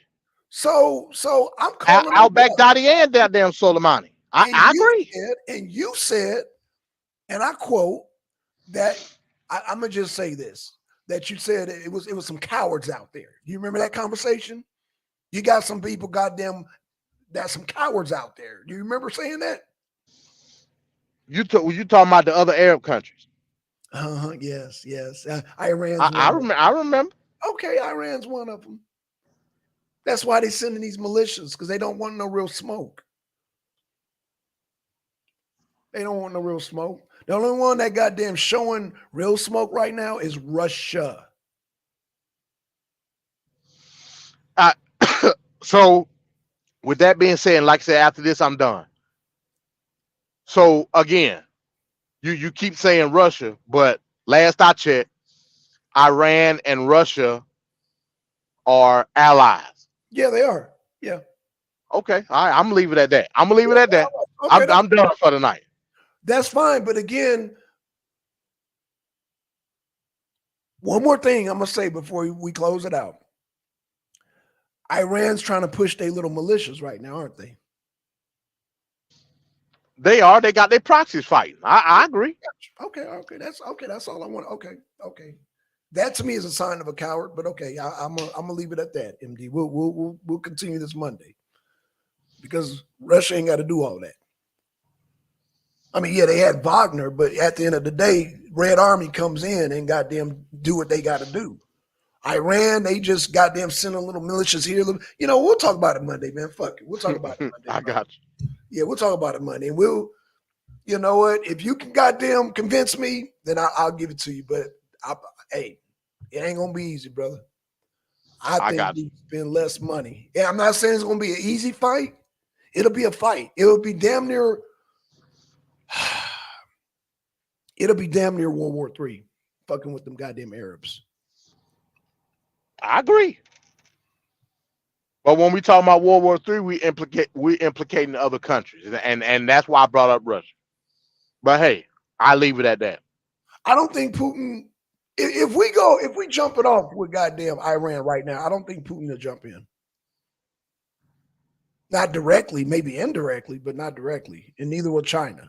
That's why I can't really call it a World War III situation, because China and Russia are just going to kick back and they're going to fund on the low. They're going to do the proxy, but they're not going to take us head on, because Putin could have did that a long time ago. And same with Xi Jinping. They could have been did that shit. But like you said, they about making money. But Iran, at the end of the day, are some fanatical freaks at the end of the day. So they want some smoke. Yeah, see how you jumped it right back to Islam. Yeah, So you basing it off, and again, I think that's where the problem lies, because but the thing is, I don't see the Islamic countries being the one agitating that type of smoke. That and that's what I'm saying. I mean, see, now I think it's going to be the other way around. I mean, unless we get Biden up out of office, that's why we got to get rid of his ass, man. Shit. So we don't. Yeah, have you keep saying that, but like I said, the Republican cohorts want to smoke with Iran, and you keep saying like as if Biden ain't gonna be with it. Hey, I disagree. Trump has already showed his track record. Not Biden, but Trump. That's who I meant. Trump has already showed his level of diplomacy, man. He can. Okay. He has. What was his level of diplomacy when he assassinated al-Baghdadi? No. But that was called. He called a bluff. He called a bluff. Did a war start, or would they just? Oh no! I agreed with you the other day. Okay. Iran bitched out. Thank you. Okay, that's all I want to know. That's all I want to know, bro. And they know Trump can bitch them out again. Biden can't bitch out nobody. And that's why all this shit is going down, because of Biden. Things will be a whole lot different with Trump. It's like a bully trying you, and then they don't know they can't fight. But as long as they think they can goddamn talk all that talk and wolf at you, and you act scared, then it is what it is. But when you turn around and goddamn clock them, and that's what damn Trump did, now they, you hit me, dog. I was just playing. That's what happened. In fact, Trump talking about it today. Well, Iran has a warrant against me. They put out a warrant against me. Right. That's all you're gonna do. Put out a warrant against Trump. That's all Iran could do when he killed Baghdadi. Put out a warrant on him. Man, Trump got this, bro. Trump got this. When he gets in office, then I'll be the biggest critic. But I'm gonna say let him do what he did, because the 4 years he did what he did, and when you let him do what he do, he does what he does, and he didn't start any wars. And he called people's bluff, man. He called goddamn Saudi Arabia's bluff. He called Iran's bluff. He called goddamn Mexico's bluff. He called China's bluff. He was calling people's bluff left and right. That's why they hate the man so much. He called goddamn Angela Merkel's bluff. Hell. Biden don't know where he's coming or going. He's the one that approved the goddamn Nord Stream pipeline. Trump was like from the get-go, no, we don't want that, no. And Biden is going back. Oh, now Biden want to build a wall. I mean, come on, really? This is what we're doing? Right. This is what we're doing. When Trump been said, no, we want a wall, and we sending these motherfuckers back to their country. Send them back with their family. He been saying that. But we will let it get to a certain point where people in goddamn New York and Chicago raising hell, where people in Chicago are suing goddamn Chicago, by the way, with the little Pee Wee League. They suing them, by the way. But now Biden, let's shut down the border. And he didn't even mention the border tonight? Man, fuck damn man. sure did. Come on now. And constantly what I hear among black people, like you said tonight about reparations, you constantly hear about goddamn, Israel, Gaza, Ukraine, Russia. What about our goddamn borders and shit? Again, like everybody know that he got that 5-way package, and he only mentioned 2 of them. He only mentioned, in fact, he just only mentioned the first to butter us up. He only mentioned goddamn Israel and Gaza to butter us up, to slip in and think we weren't while we wiping our eyes about Ukraine and Israel, he slipped in goddamn Ukraine and goddamn Putin. That's what he was doing. Oh my gosh, they bombed the hospital. Oh, they want to kill the Jews. Oh, the people of Gaza. Oh, and by the way, Ukraine. So he thought we were gonna. Oh my God, it's so terrible. They bombed the hospital. And they slip in, goddamn. Your body, way you gonna pass another. For goddamn. Yeah. Zelensky, yeah. They took back ground. Yeah. We're what? Oh no, you're not doing a 3-card Monty the Black Sun.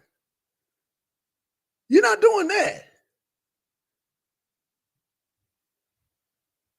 Cause they call me the NKVD agent. If they would have took territory, you think I would know about it? You think I wouldn't have played it on the goddamn arena abroad?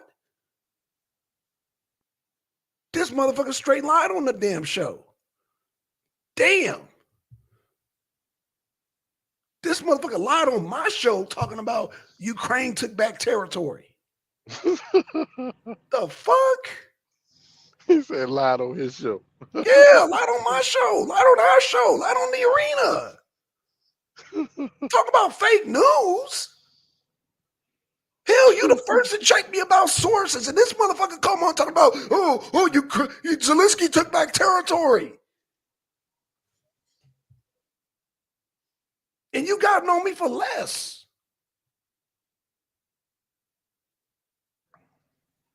Hey, we called it out. Yeah. Like I said, man, my ears perked up. I said, oh shit, you finna get Black Sun riled up. Why did you just say that? Why did you just say that? That's how I was looking. I was like, oh shit. Look, I let the guy, Hamas bomb the hospital. I let that slide. You know it, MD. I let that shit slide. But I'll be damned if he get on here talking about goddamn Zelensky took back territory from Russia. No, you're not. No. Now you playing us for stupid. Because I let that slide. Because you told me, damn, Black Son, I know, man, he better not damn back goddamn Israel talking about that bomb, who bombed that damn hospital. I'd be goddamn if he did. It was the other team. I said, oh, yep, that's for. Yeah, he damn sure did. He damn sure did. But I let that slide because that's what I expect. I said, okay, yeah, we all know it's bullshit, but I'm going to let him slide. But get on here and say that Zelensky took back territory? Oh, no. Oh, no. We're not doing that. We're not doing that. I'm not even supposed to let him slide with goddamn him saying goddamn Hamas bombed the hospital. But, okay.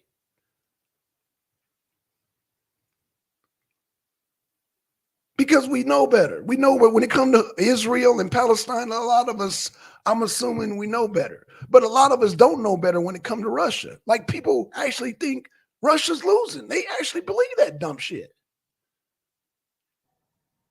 Right. Fuck out of here, man. Fucking what the fuck?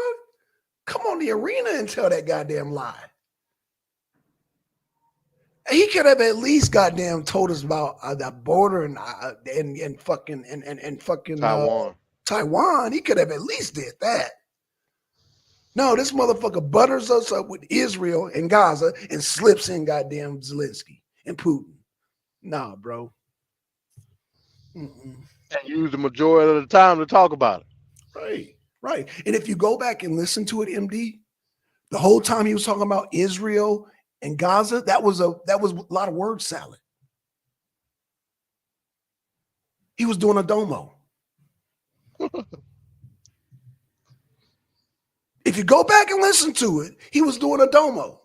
You remember how domo used to do it back in the day? A lot of word salad, a lot of big words and shit, but never get to the point. That's what Biden did tonight.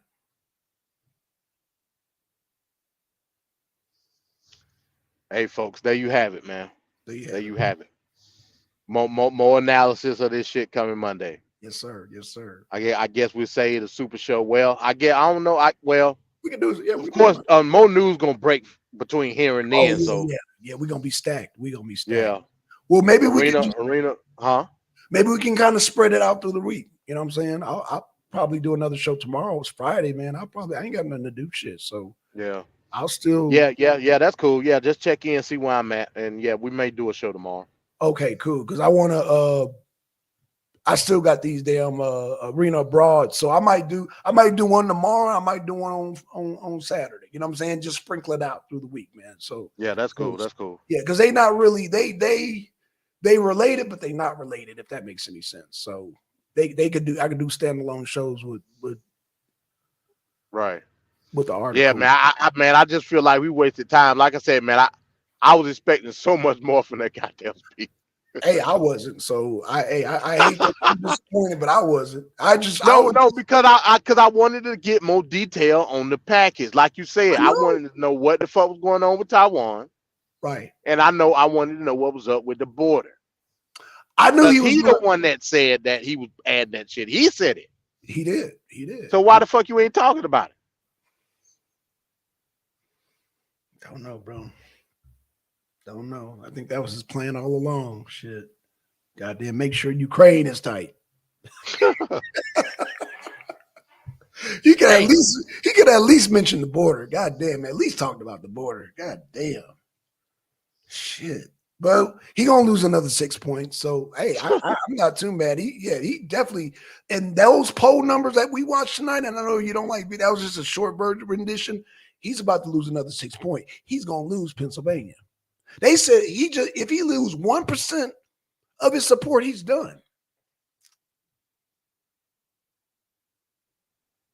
Well, there it is. Maybe he'll lose Ron. Maybe that'll be enough.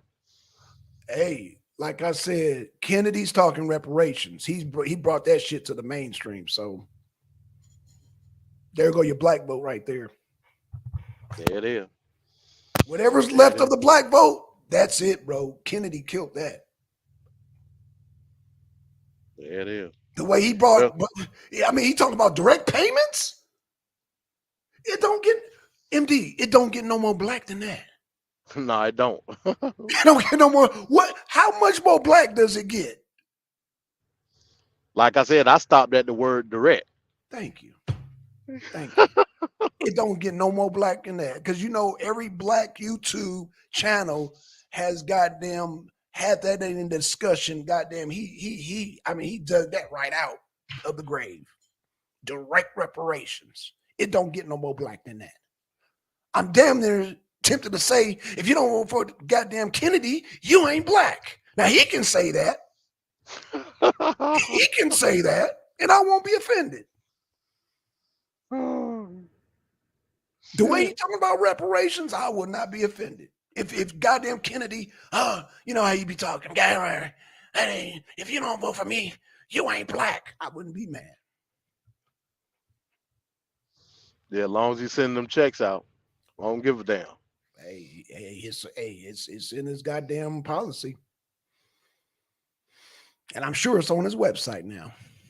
So, hey, I'm just saying. He's going all out now that he's independent. He's going all out. He like, fuck it. Yeah, it looked that way. Because like I said, 6 months ago, he wasn't saying none of that shit. He wasn't saying. As a matter of fact, he wasn't even talking about rep. I remember that. I want to say we did arena this week talking about what he said about reparation. He said some crazy shit about you did, programs and all. I don't give a fuck about no program. You're right. I remember that show. MD. I remember you did point that out, and I was like, And like I said, he went independent, and he got a divine vision from the Most High, telling him that he need to support reparation, and that's what he did. That kills the black vote for Biden, bro. That kills it. He just set the bar way high with the black. He just set the bar way high with that damn. Like I said, I had to pull the truck over, bro. He set the bar high. There it is. There it is. Hey, with that being said, man, yeah, I'm gonna go on, John. I gotta goddamn get ready to go to sleep and shit, man. Me too, man. Good show, bro. Like I said, good show. If we do arena abroad tomorrow, I should be good to go. Okay, sounds good, brother. All right, man. With that, I'm gonna say peace, y'all. All right, peace. We out, y'all. We out. Let me get the bridge in the trees in.